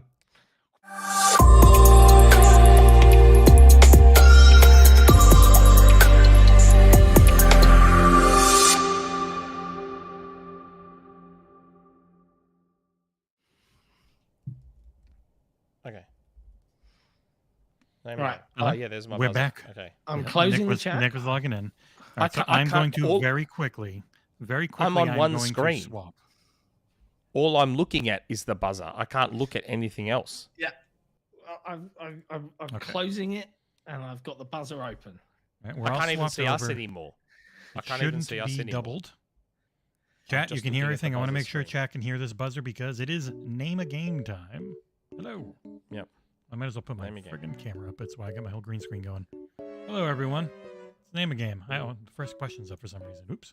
Don't look. It's cheating. I can't look. I can I only have, see got- buzzer. I have closed YouTube. That's all I can Oh, see. I believe Nick, but I never believe John. What? I've got such a trustworthy face. I'm on one You're British. screen. I can't see anything, and for my buzzer to work, I have to be on the buzzer tab. So I can't be on anything else. All right. I can't see so- you. I can't see the clue. I can't see anything. I just see my buzzer screen. I'll read out wonder the if I can game get code that- to can you I if you get like. that I've got the buzzer game to code work? in front of me. It's okay. It's all good. Hey, there's a buzzer thing so people can see when we buzzed. Bunk. Okay. There's Okay. Rand again. He just right in the middle of our game show. This friggin' guy. Hey, there's Jez. The truth is, Nick did talk to me about it. It is true. Thank you. I mentioned Aw. it to. I probably shouldn't have, but I mentioned it to Rand off air last week. And yeah, I reckon. Yeah. Anyway, I won't get into it. All right. So Okay. I just randomly. So, for chat, Oh, go ahead. What? if you've never been here before for Name a Game, this is me versus Nick for championship. First to 3 points. We get 10 questions, but it's first to 3, then we do the rest for fun. And we're Jesse- playing for someone. We're playing. playing for a Patreon. I am playing for Toad Pack Shakur. And I am going to play this week for. I'm going to play for Hytham G. Playing for Hytham. Playing for Hytham G. Okay. Playing for you, buddy. I'm doing this for you. Okay. I'm playing for Toad Pack Shakur. All right, and to the category from which we will be pulling questions are games released in the year 2001. Ooh, this is It's interesting going to be because Halo. I Nope. reviewed No Halo. the Xbox Era celebrating 20 years, latest updated version earlier today. So I've seen a lot of games. So I wanted to give you a fighting chance. I want you to Thanks, keep winning buddy. this year. But 'cause it's real not just fun to see. Xbox games, is it? Is Any it just game. Xbox No, it's games? anything. any game. Any game released Okay. in the year 2001. Okay. Jack and Daxter? I mean, maybe. I don't know. I can tell you. I need to bring my buzzer closer. Okay. All right. The first one is. Yep. Venture back to Fortress, Big Dog Beer Mug. That's great. What? That That is is great. Sik and Mechanico. I got it. That is Return to Castle Wolfenstein. Correct. Nice. That is Thank- really good. Thank you. That is I was really good. really happy with this week's real. The stupidity is off the charts. All right, now I gotta go in here and do one for John. Does it? It doesn't auto update the friggin'. Hey, it did. God, it was on delay. Bam, one for Sik. Question number 2 is.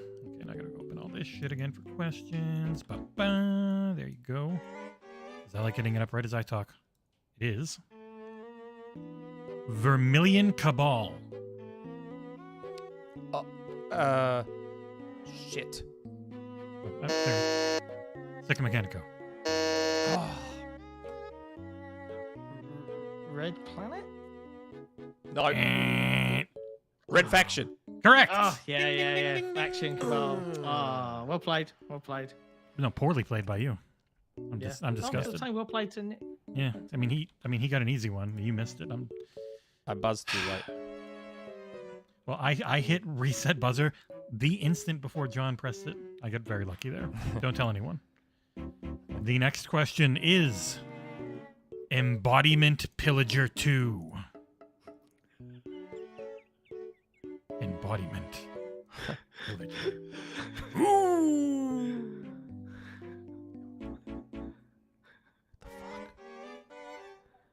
Embodiment. To embody something. Yeah. To. This is going to be one of those ones where once I hear it, I'm going to be like, you idiot, how did you not know this? It's I think it's tricky. Yeah, like Pillager. Pillager's. I know what all these words are. Insta-ban if you get it correct in chat. I don't like people being smart. I want to feel like I stumped all of you. 2001. Came out in 2001. 2. Embodiment Pillager 2. I'm kidding, anorexic. I'm kidding.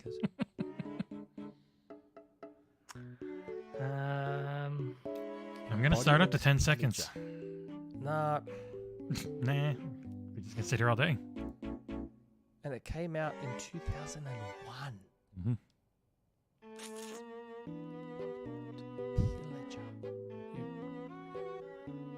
Nah, I know you say it's hard, but I it's there on the tip of my tongue and I can't get And then the 10-second button, you get 10. Yeah, I can see it counting down now. Yep. Oh, this is brutal.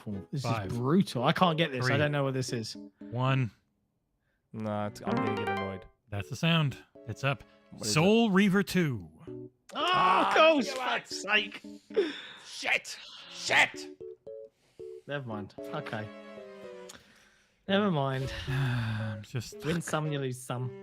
disgusted by both of you. Okay. But on to the next one, which is Forge Ahead Conflicts. Forge Ahead, one word.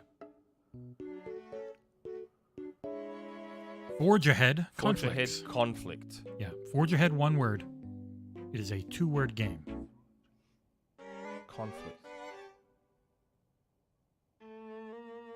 From I wish you guys could 2001. hear the 2001. music. Everyone else can. We can't. Man, these are really tricky this week. Yeah. Again, it's going to be one of those games where I should have known it. I can just tell. I only did 8 of them, so you better get them right, or else I'm gonna have to come up with more on the fly. Oh, God, really? Yeah. Forge Ahead Conflict. All right, I'll start giving hints. It is being remade. Hint number 1. You will get it after hint number 2. Forge Ahead Conflict. Yeah, I can do it, Kay. It's just a pain in the butt. I want the hardware, because then I don't need the software that can mess up all my other stuff. Forge Ahead Conflict. The digital deck. What, an actual deck.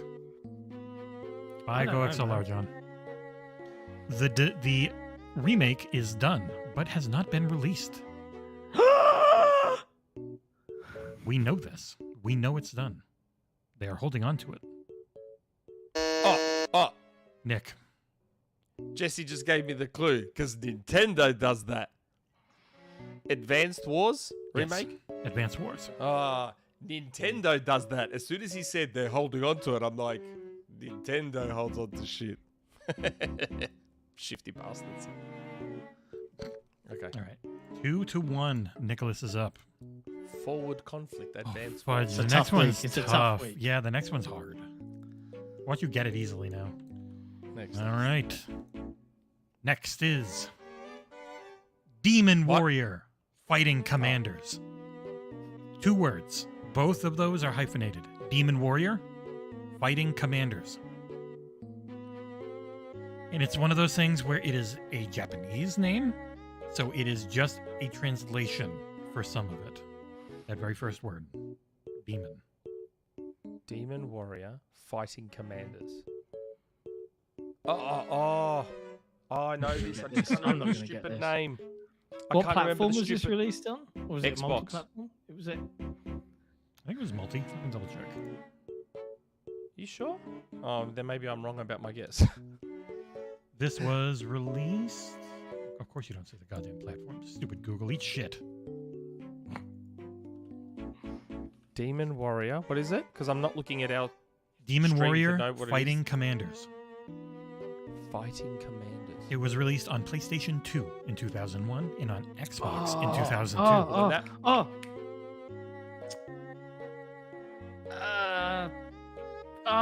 I'm gonna buzz. I'm just gonna have to, even if I lock myself Just out. buzz. Because my guess was I thought it was only on Xbox. Is it? Like, I'm hoping I get the like. I think the second part of the word is warlords, but I'm not sure if I'm going to pronounce the first right. Is it warlords? Is the second word? Let's go. Like fighting commanders is warlords. Not gonna tell you. Go. Okay, and the first one I can't remember. Is it? If you get it close, it's fine. Omi Shusha, Omni Shuma, something like that. Onimusha Warlords. Because a friend of mine had that, Correct. And I went around his house and we were playing it. And I remember Oni I can't pronounce this because I kept calling it origami. Oni is Origami. demon in Japan, and Musha Musha. is warrior. It's literally There you just go. translated. Okay. The more you know. So does he get that? Yeah, he's called Omi Musha. When you're talking Oni man. Musha, I know. is close. enough. I'm close. I'm close. Okay. I only got That's 3 more 2 left, so you guys are gonna have to get at least one of these. Yeah, but the correct, next because one we are- wins. Yeah, I know. So you So- got to get at least one more. Let me clear buzzers and put up Stygian and colorless. Oh. Sik and Mechanico. Black and white. Correct. Yeah. Win a Mechanico. That is your name Do for you the know week. why I got that? Do you know why I got that? Because you used Stygian for Yeah. that other game a week or 2 ago, and it Mhm. went Yeah, I black know. then. And as soon as I knew it was black, I was like, ah. Yeah. Do you Sorry, want to know a fun Toadback. fact about black and white? Fun fact. No, I couldn't. When I was care less. playing that on my PC back in the day, the game has programmed within it a set number of audio files, and if you put your saved name in, as I did, as what's your name? Oh, my name's John. I was playing the game. I'm just chilling out with my little creature, and I'm playing games, and I'm looking after my people, my villagers. And in the game, like I was just sitting there alone in my house, and I just heard this, John. Mm. And I was like, "Yo, what?" And yeah, the game had a certain number of like common names, and it would just whisper it to you as part of the soundtrack. It really freaked me out. It was very Wow. cool. But yeah, All I right. love black and white, man. It was so cool. Black We and got white 2 as 2 well. more. Really good. Sorry, Toadpack. Yeah, John, You're welcome, Hytham. In Hytham, whenever you'll have to figure out if you're on our forum. So send me a DM on the forums. I'll get you the list of what's available. You can let me know one thing, only one. Unlike your questions, only one, not 3, 4, 5, or 6. Mm. Next Oh, one you're is gonna like his community question this week. It's great. lethal mount. What? The next one is lethal mount. Lethal mount. MOUNT.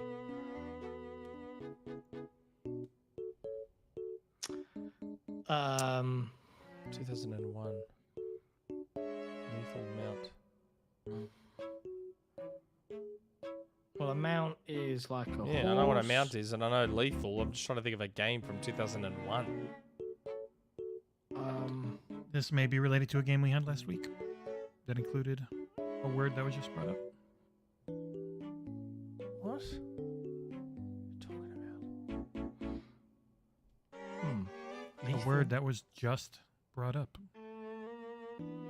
A word that was just brought up.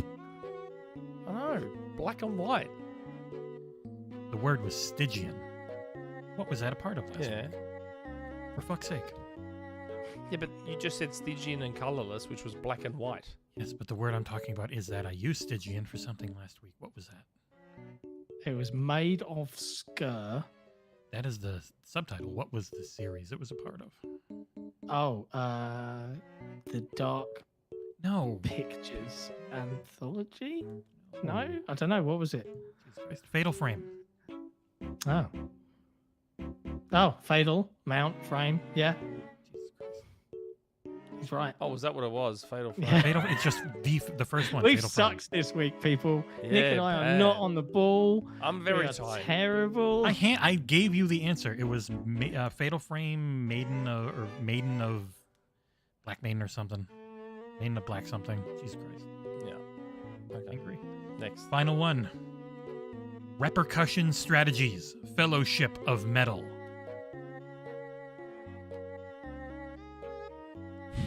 Repercussion Strategies. Fellowship of Metal.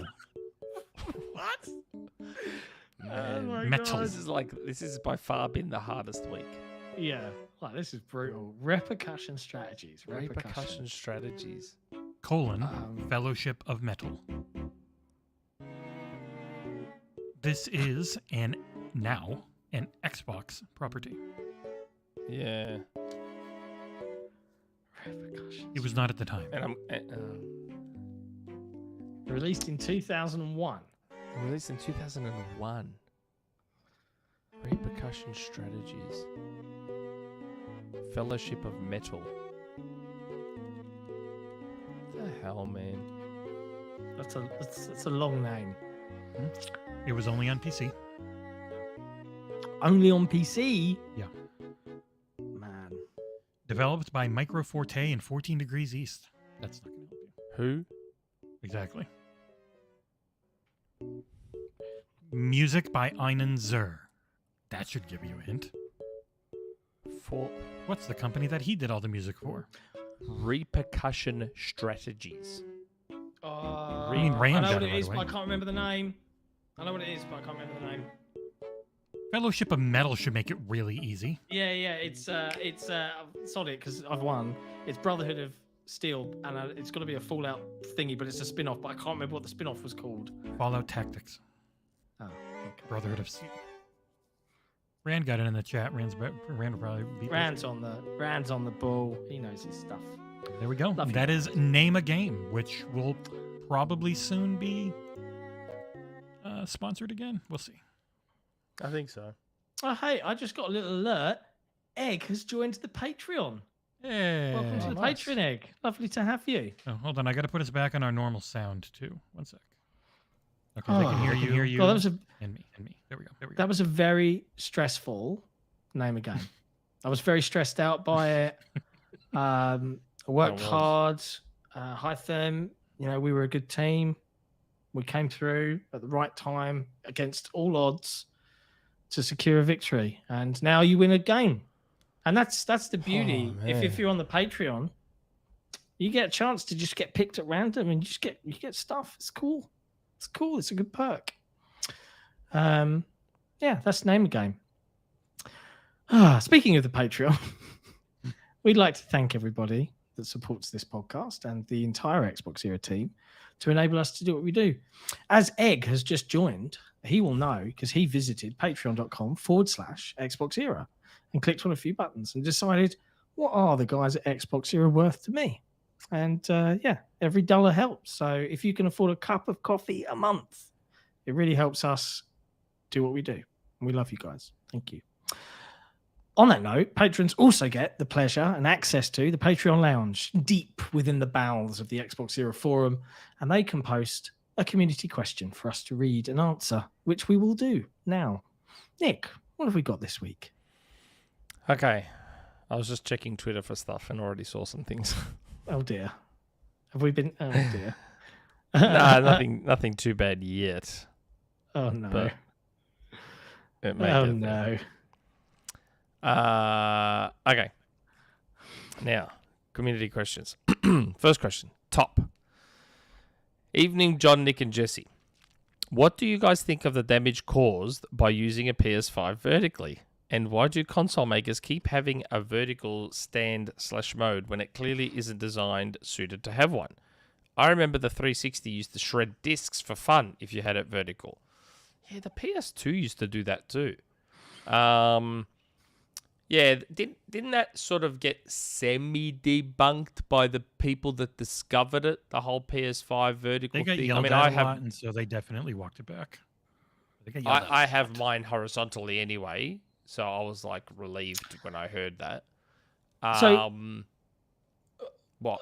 What's the source for this? Right, if I recall correctly, some. I think it was like a tech breakdown site or something. Yeah, and they mentioned that lots of repair outlets have said that what we have seen is consoles, PS5 consoles placed vertically. Some have had the metal liquid heat metal to such a leaks or degree it something. drips down, hits the rest of the motherboard, and boom, Something console's like broken. that. And when I heard it, I was like, oh God, thank God mine's horizontal. But yeah, it's, I don't know. I don't think they came out and fully debunked it. I didn't read their response, but they sort of did walk it back a little bit, but not fully. Yeah, I'm sorry. I just saw on Twitter from someone who freelancely writes for VGC News on occasion. Rumor, according to Special Nick and Sik and Mechanical, I don't like being tagged in this. This isn't me.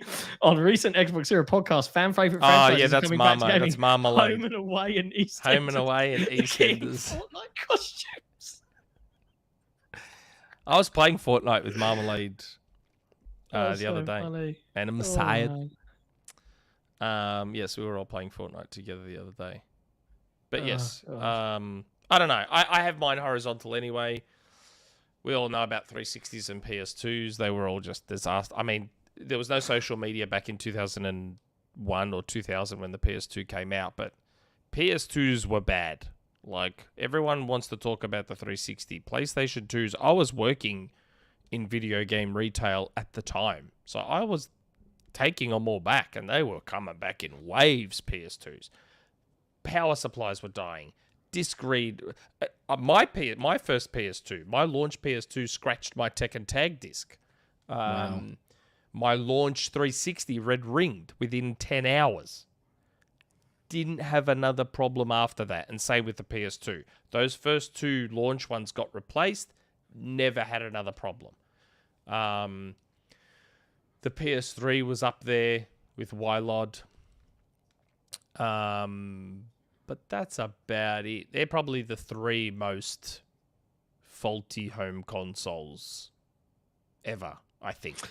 I have never had a console break on me. I have had two. Just the two. Out of a lot of consoles. Like, I owned many PS2s. I owned an original. I had a silver, which I just sold. I got the pink Mother's Day one. I got a super slim. I owned a lot of PS2s. And I owned about 10 360s. And it was only the launch one that died. I had the Black Modern Warfare 2 one. I got the Resident Evil Red one. I got the Star Wars one. I got the Reach one. I got the Halo 3 one. I had so many. And only had that launch unit die. That's it. Wow. So I obviously got luckier than most people did. But okay. Next question. Phalaxis. Mr. Scallop. Mr. Morning gang. I've been meaning to ask a question a few times lately, but when I've gone to post it, the thread has been closed. Well, you got to be quicker. Not this time. Hope you're all doing well. Serious question time. What's your favorite Oreo flavor, and how do you eat an Oreo? As a whole, or do you twist it apart and eat the middle first? I just eat them as a whole. Java chocolate, and I just pop it in my mouth. I twist it apart, and then I twist another one apart, and then I eat the two single pieces of plain Oreo, leaving me with a quadruple cream filled Oreo of doom. I don't think I've ever tried. tried- You know, I don't think I've ever tried the mega anything. stuff. Yeah, I know you can get Yeah. the mega stuffed, and if it's a mega stuffed, then I'll do that too. But yeah, I've been trying the vanilla and caramel ones recently. They're very nice, and they have a vanilla smush and a caramel smush, and then you get 4 of the smushes, and you smush it and you eat it, and it's delicious. I don't think I've ever tried anything outside of standard Oreo, because Australia doesn't get a lot of the extra flavors. That's a shame. And as a result, I have never bothered to go out of my way and try what few we do get. So Have I've you just got tried- the standard one. Have you tried an Oreo ice cream sandwich? Yes, they're very nice. They're quite tasty. My kids get them. And now Oreo's got... It's an Oreo ice cream sandwich on a stick covered in chocolate. They have that too. In Australia. I prefer the Ben and Jerry's cookie sandwich. I the just like cookie old rich. school. Nice. Nothing will ever beat the Monaco bar. I will raise you, right? And UK folks, you should know this. The Maxibon. Yeah, That's a stupid name. it was a great ice cream. They don't do them anymore. And fun fact, we have in the UK, we have ice cream men. They come around in the cars and they stop off outside your house. They play the music. I presume they're everywhere, right? But in the UK, you can go to an ice cream man and you can ask for a Popeye. I don't know, is that a thing over in Australia or the US? You ever heard of asking for a Popeye from an ice cream man? This isn't a euphemism for something gross, by the I way. got the or illegal. Maxibon up. The Maxbon was good. It was like the cookie Get out of here, sandwich. Nick. You son of a bitch.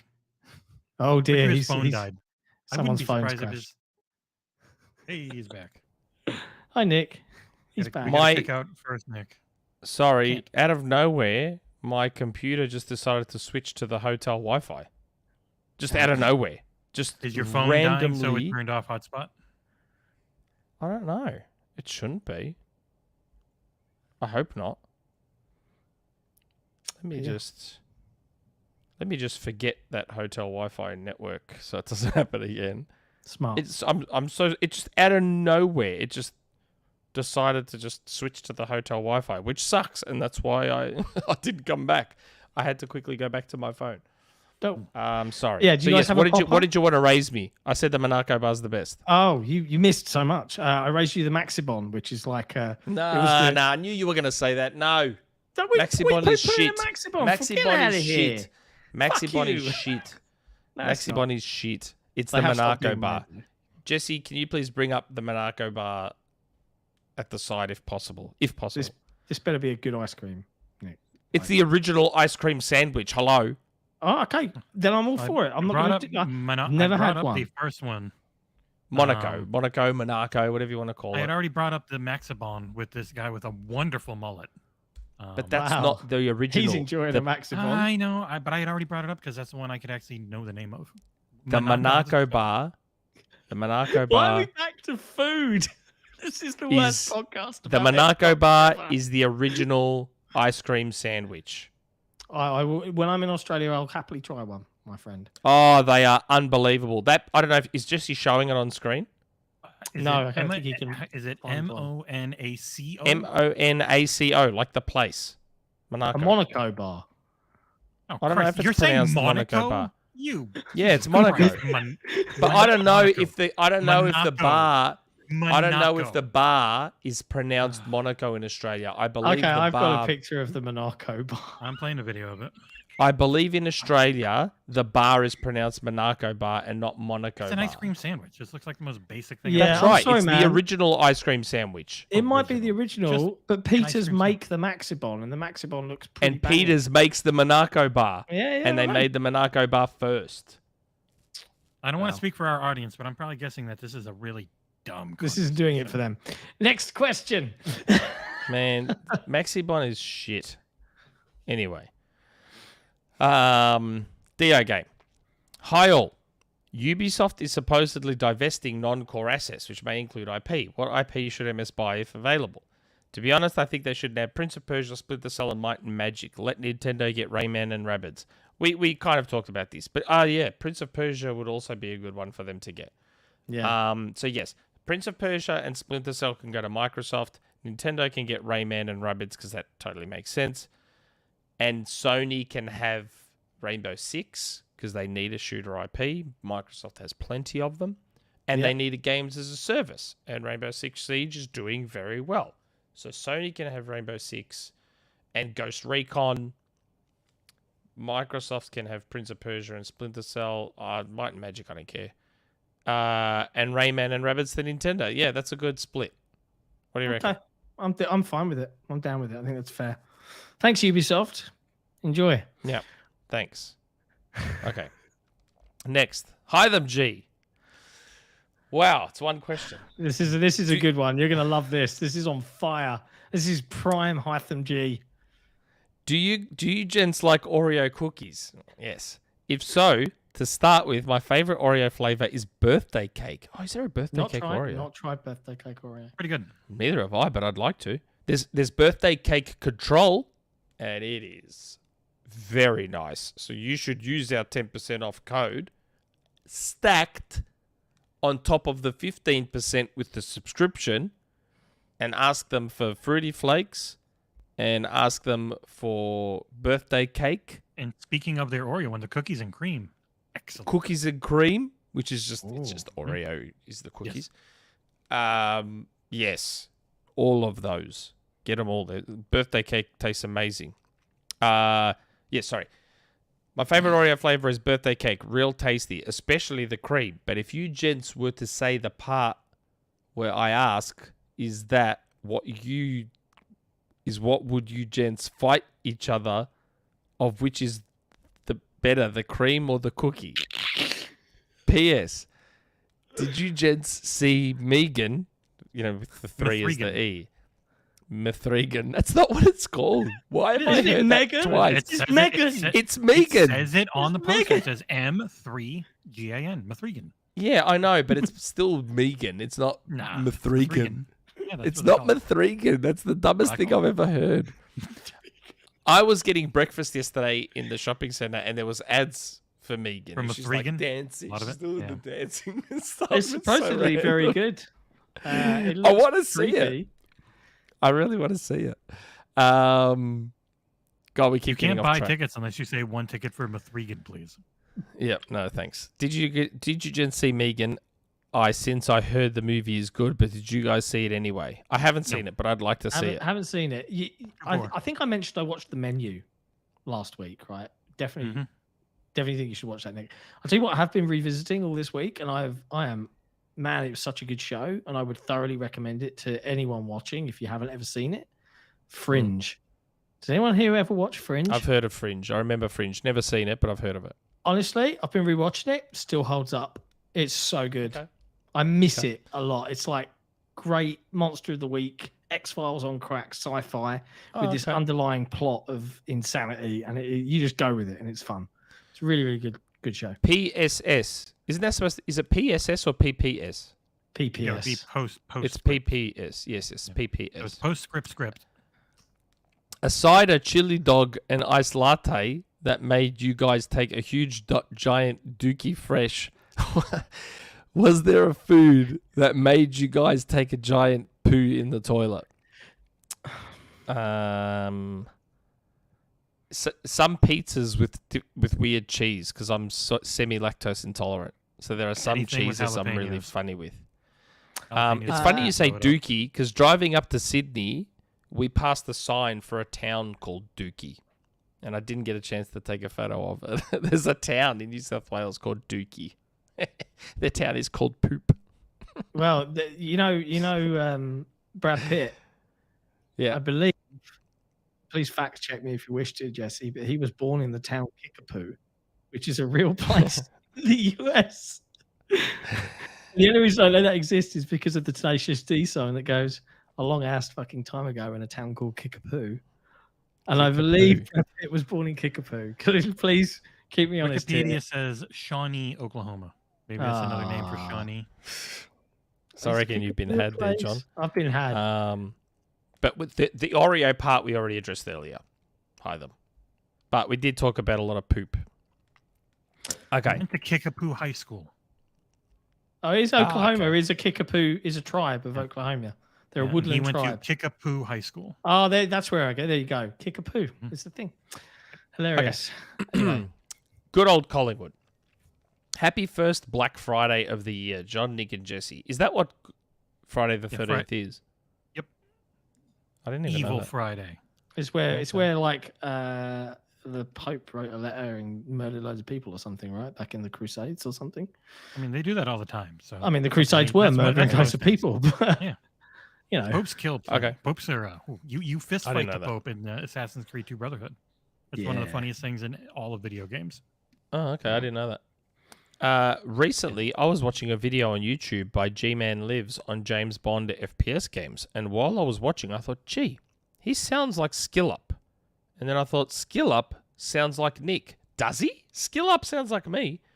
And then it dawned on me that all Australian gaming YouTubers sound identical. Are they all the same person, but with different screen names? How hardworking is this guy? Where does he find the time to play all these games and review them? But wait a minute, Modern Vintage Gamer doesn't sound like Nick, but MVG has lived in the US for a bit of time. The twang of MVG's accent and voice has mellowed, the same as Alana Pierce. All these observances, don't you mean observations, lead to my question for this podcast. John, what is your favourite 007 James Bond game? Nick, what is your second favourite 007 James Bond game? And there's a PS sort of thing. Nick, how does it feel to go to a city which is experiencing the longest run of consecutive days under 30 degrees in summer? Yeah, it's weird. I like my over 30 degrees. But today I'm going to a suburb that's going to be 31. So I won't be in the heart of Sydney today. I'll be out near Liverpool, and it's like 31 there. Second favourite Bond game. And your favourite, John? I'm trying to remember. There was one that had driving in it. I'm looking because I can't remember the name. It had driving in it. It had the invisible car, I think. Like it was the Brosnan era. Was it Agent Under Fire? I want to say. I think so. I mean, arguably my favorite, honestly, is GoldenEye purely because that was the one I played the most. The rest were pretty lackluster. But I do have fond memories of one with this invisible car in. I think it was Agent Under Fire. I think. Okay. So yeah. I'm trying to think. This is footage from Agent Under Fire on the Xbox 360. I haven't played that many Bond games. I don't know if I've played another one outside of GoldenEye. At least not for an extended period.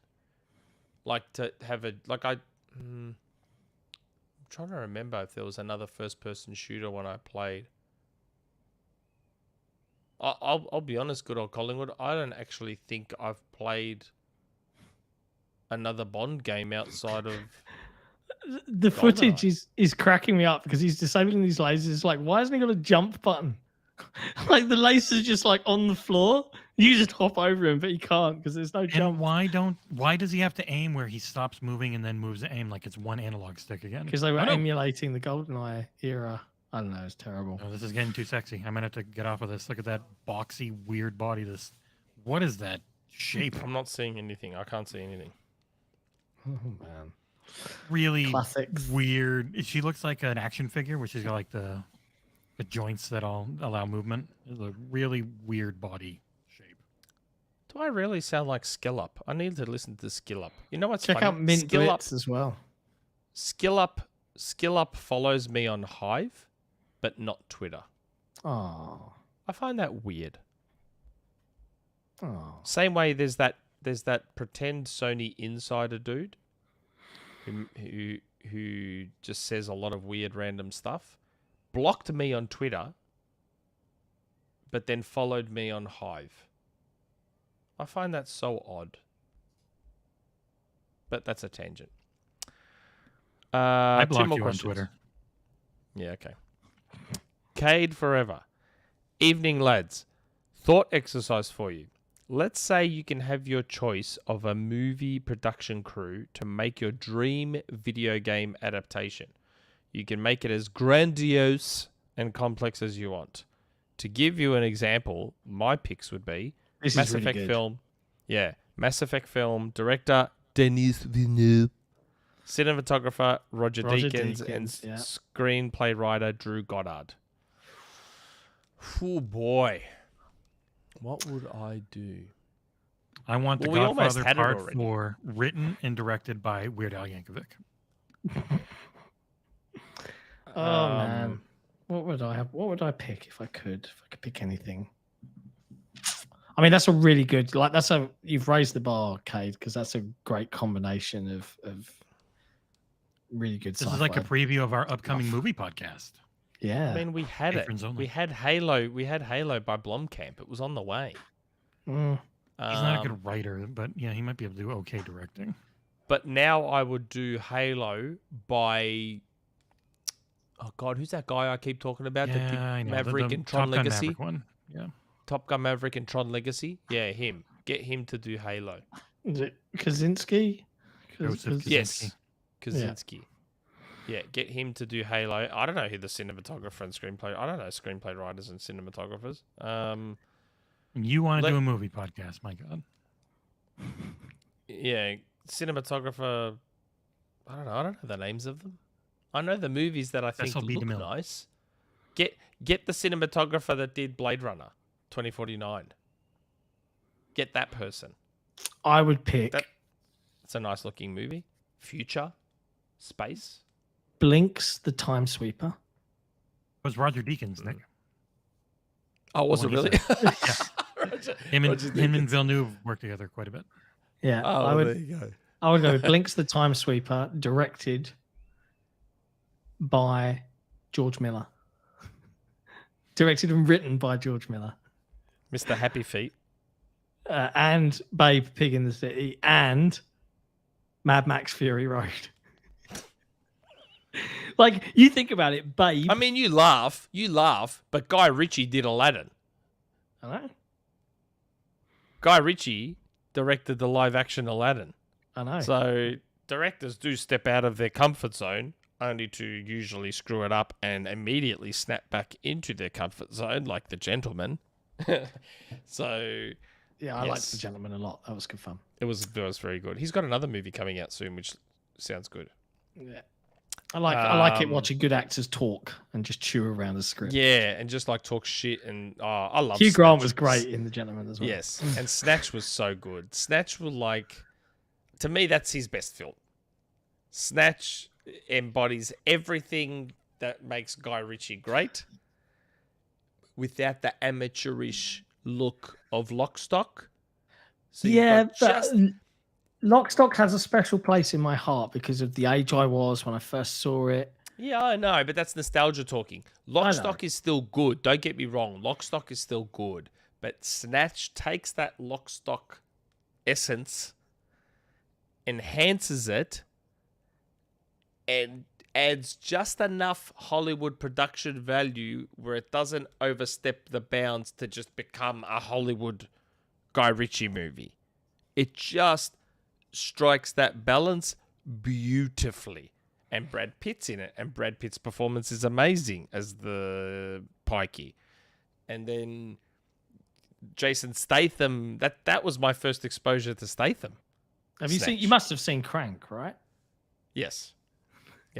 But what I'm saying is Snatch was my first exposure to Statham. And I loved him. I loved 2 Minutes Turkish. And that you said 2 minutes 5 minutes ago. Like it just keeps getting longer. Can I give one? I've thought of one now. Yeah, go. I want to see a Banjo-Kazooie directed by Paul King, who did Paddington. Yeah. Written with cinematography by Vittorio Storaro, who did Apocalypse Now. Wow. And then written by Ingmar Bergman. You know, you mentioned Paddington. Nice. So John, you mentioned Paddington. I watched the Unbearable Weight of Massive Talent or whatever. And how they were talking about how Paddington 2 is like the greatest movie ever made. And then they're crying watching Paddington 2. It was 100% on Rotten Tomatoes until one random jerk that gave it a bad review just to be the one guy who said to try and make a name for himself. And now Pedro Pascal is great. Pedro Pascal great, is great in that movie. I loved how much of a fanboy he was of Nicolas Cage. It was so good. I tell you what, though, the de-aging they did on Nick Cage for The Unbearable Weight of Massive Talent is absolutely incredible. Pretty good. I thought it was pretty genuinely good. You know why? My wife actually thought the CG was bad. I'm like, really? I actually think that looks quite good. Well, they obviously had Nick Cage do it, and then they de-aged the performance. But what was really great was like when he had the floppy haircut, you could see that they that was his, wasn't that his leaving Las Vegas haircut? I think so, yeah. Or was it his raising? No, it was another. It was Arizona. It was one of his early. That look is actually from his appearance on a talk show. Yeah. I thought he did it in a movie as well. I thought he did it in a movie, Moonstruck.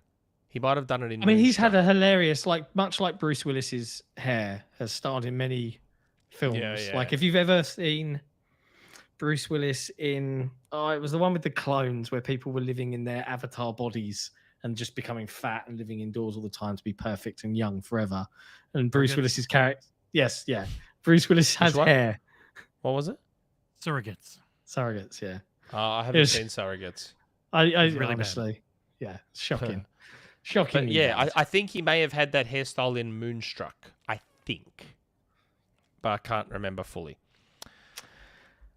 But what were we talking about? Oh yeah, that was it. We've answered the question. I said Halo and whatever. Yeah, I thought mine is going to be the most interesting movie. Yeah, I would agree. Yeah, but mine will be the biggest box office draw. Obviously, like me.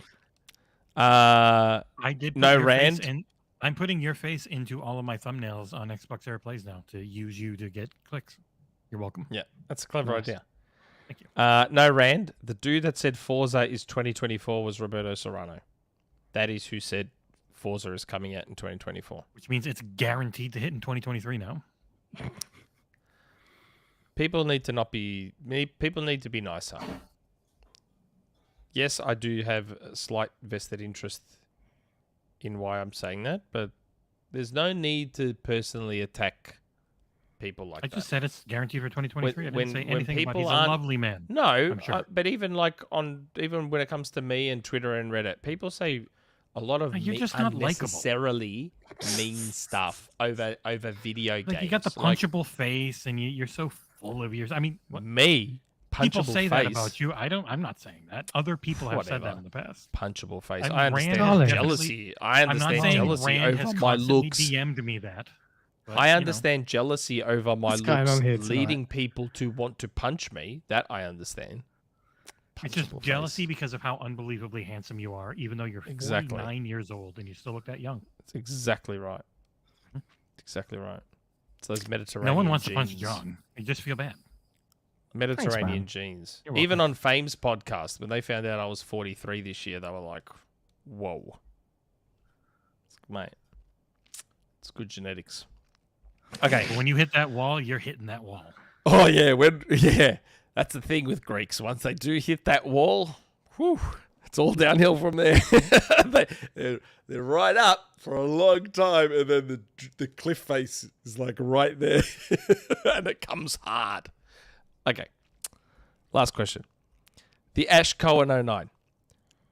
What out of the developer direct stream are you most looking forward to seeing more of? And what game do you think will release first out of Redfall, Forza, Starfield, and Minecraft? Good question. Well, John and I have both basically said all along, Redfall is what we're looking forward to. The next question is interesting. I'm going to give my order of what... Oh, okay, go on. Order 1886, of what order I think these games will come out. Minecraft, Redfall, Forza, Starfield. That's my order. I mean, unfortunately, I agree with you. I think it will be the same. I think it will be Minecraft, Redfall, Forza, Starfield. Yeah. Yep. I think that's pretty accurate. So do I. I reckon we'll be 100% spot on. What order do you think they'll show up in the show first? I think they'll close the show with Redfall. So I reckon they should open it. I think they should open it with Redfall. It's two Arcane developers, and they're like, "Hey guys, we're here to take you through Redfall. The game's coming along great. We can't wait to put it into your hands. We're just going to dive straight in." And then all of a sudden it cuts to the menu screen of Redfall, and it's this beautiful menu screen. Press start, and then they press start. And then they say, here are our accessibility options. And they go into the options and show the nice accessibility options. And then they go, okay, now you just create a new game. I'm going to invite blah, blah, blah in to play with me in co-op. And it's like just taking you through. Then they'll do Minecraft Legends. Then they'll do ESO, whatever it is they're doing. And then at the end, you hear like a rev. Blah, blah, blah, blah, blah. And then someone from Turn 10 shows up. Now we're going to take a look at what Forza looks like. And they close out with Forza. And then they're like, Forza 2024. But yeah, that's how I think it'll go. Every time I watch Minecraft Legends gameplay, I'm like, ooh, this game looks fun. I'm going to be into this. I really like Minecraft Dungeons. It was good. It was very difficult for something Yes, that's it had meant to be for massive difficulty kids. spikes. It was so weirdly difficult for something Yeah. supposed to be for kids. But yeah. Yep. Yeah, that's it. That's the end of That's community it. questions. And That's thus the end of another podcast. Not too bad. 2.5 hours. Pretty good going. Got an early start tomorrow, so I'm semi-grateful. Big thank you to all of the folks hanging out in the chat and listening to us prattle on about many different foods. Apologies for all the food tangents. Yep. We've got lots of things coming. Oh yeah, we do. Oh, there's so much things coming. We didn't talk about. Thanks for the super chat, Jason. We didn't have to talk about it. We didn't have to talk about it once.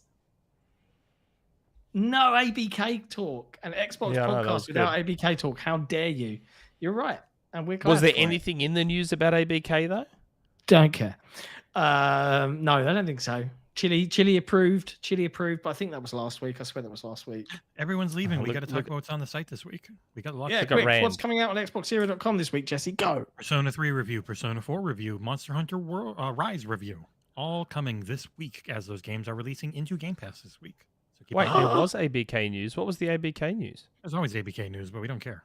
It's not What big was enough. the But ABK news? Google and Nvidia and saying, Google yeah, opposed the deal. Yeah. Opposed the Google deal. saying, oh, they're mean as they get out of the cloud industry, and Nvidia saying, oh, we hope that we won't get access to these things, but they don't have ABK games anyways. They don't have them yet right now on GeForce Now. They don't have rights to them. And Google's already shutting down Stadia. Google chose So what the hell does- Google so what choosing does to it matter? leave Stadia. They've still been constantly saying, you know, it's going to be bad if Xbox gets or Microsoft gets too much power in the cloud space. I'm like, well, you guys chose to leave, so Yeah, you left of your own accord because you're worthless. So what's Microsoft buying ABK got to do with anything? And there we nothing. go. They don't like Microsoft. Google does And not l- like them. And they're Jason, probably you were worried wrong. that Microsoft will become richer again because they'll own ABK and whatever, man. Hey, we That's got just we crap. got $8 to talk about it, Rand. So that's like £2, maybe one. And listen to 30 Rand, 30p. cowards, no 3-hour show. I'm on a family holiday. It's bad enough I've done a 2.5-hour show when I probably shouldn't be on at all. Yeah, he's I kicked cutting my it fine. family out. They're roaming Sydney right now somewhere, like getting food and doing They're fighting whatever. a gang of random hyenas right Of now. kangaroos that are hopping around Sydney CBD. They've got koalas chasing them, trying to give them chlamydia. God, do you know how It's many dead terrifying. kangaroos there were on the drive up? There were so many dead kangaroos that had just been hit, and Isn't it? I felt sorry for them.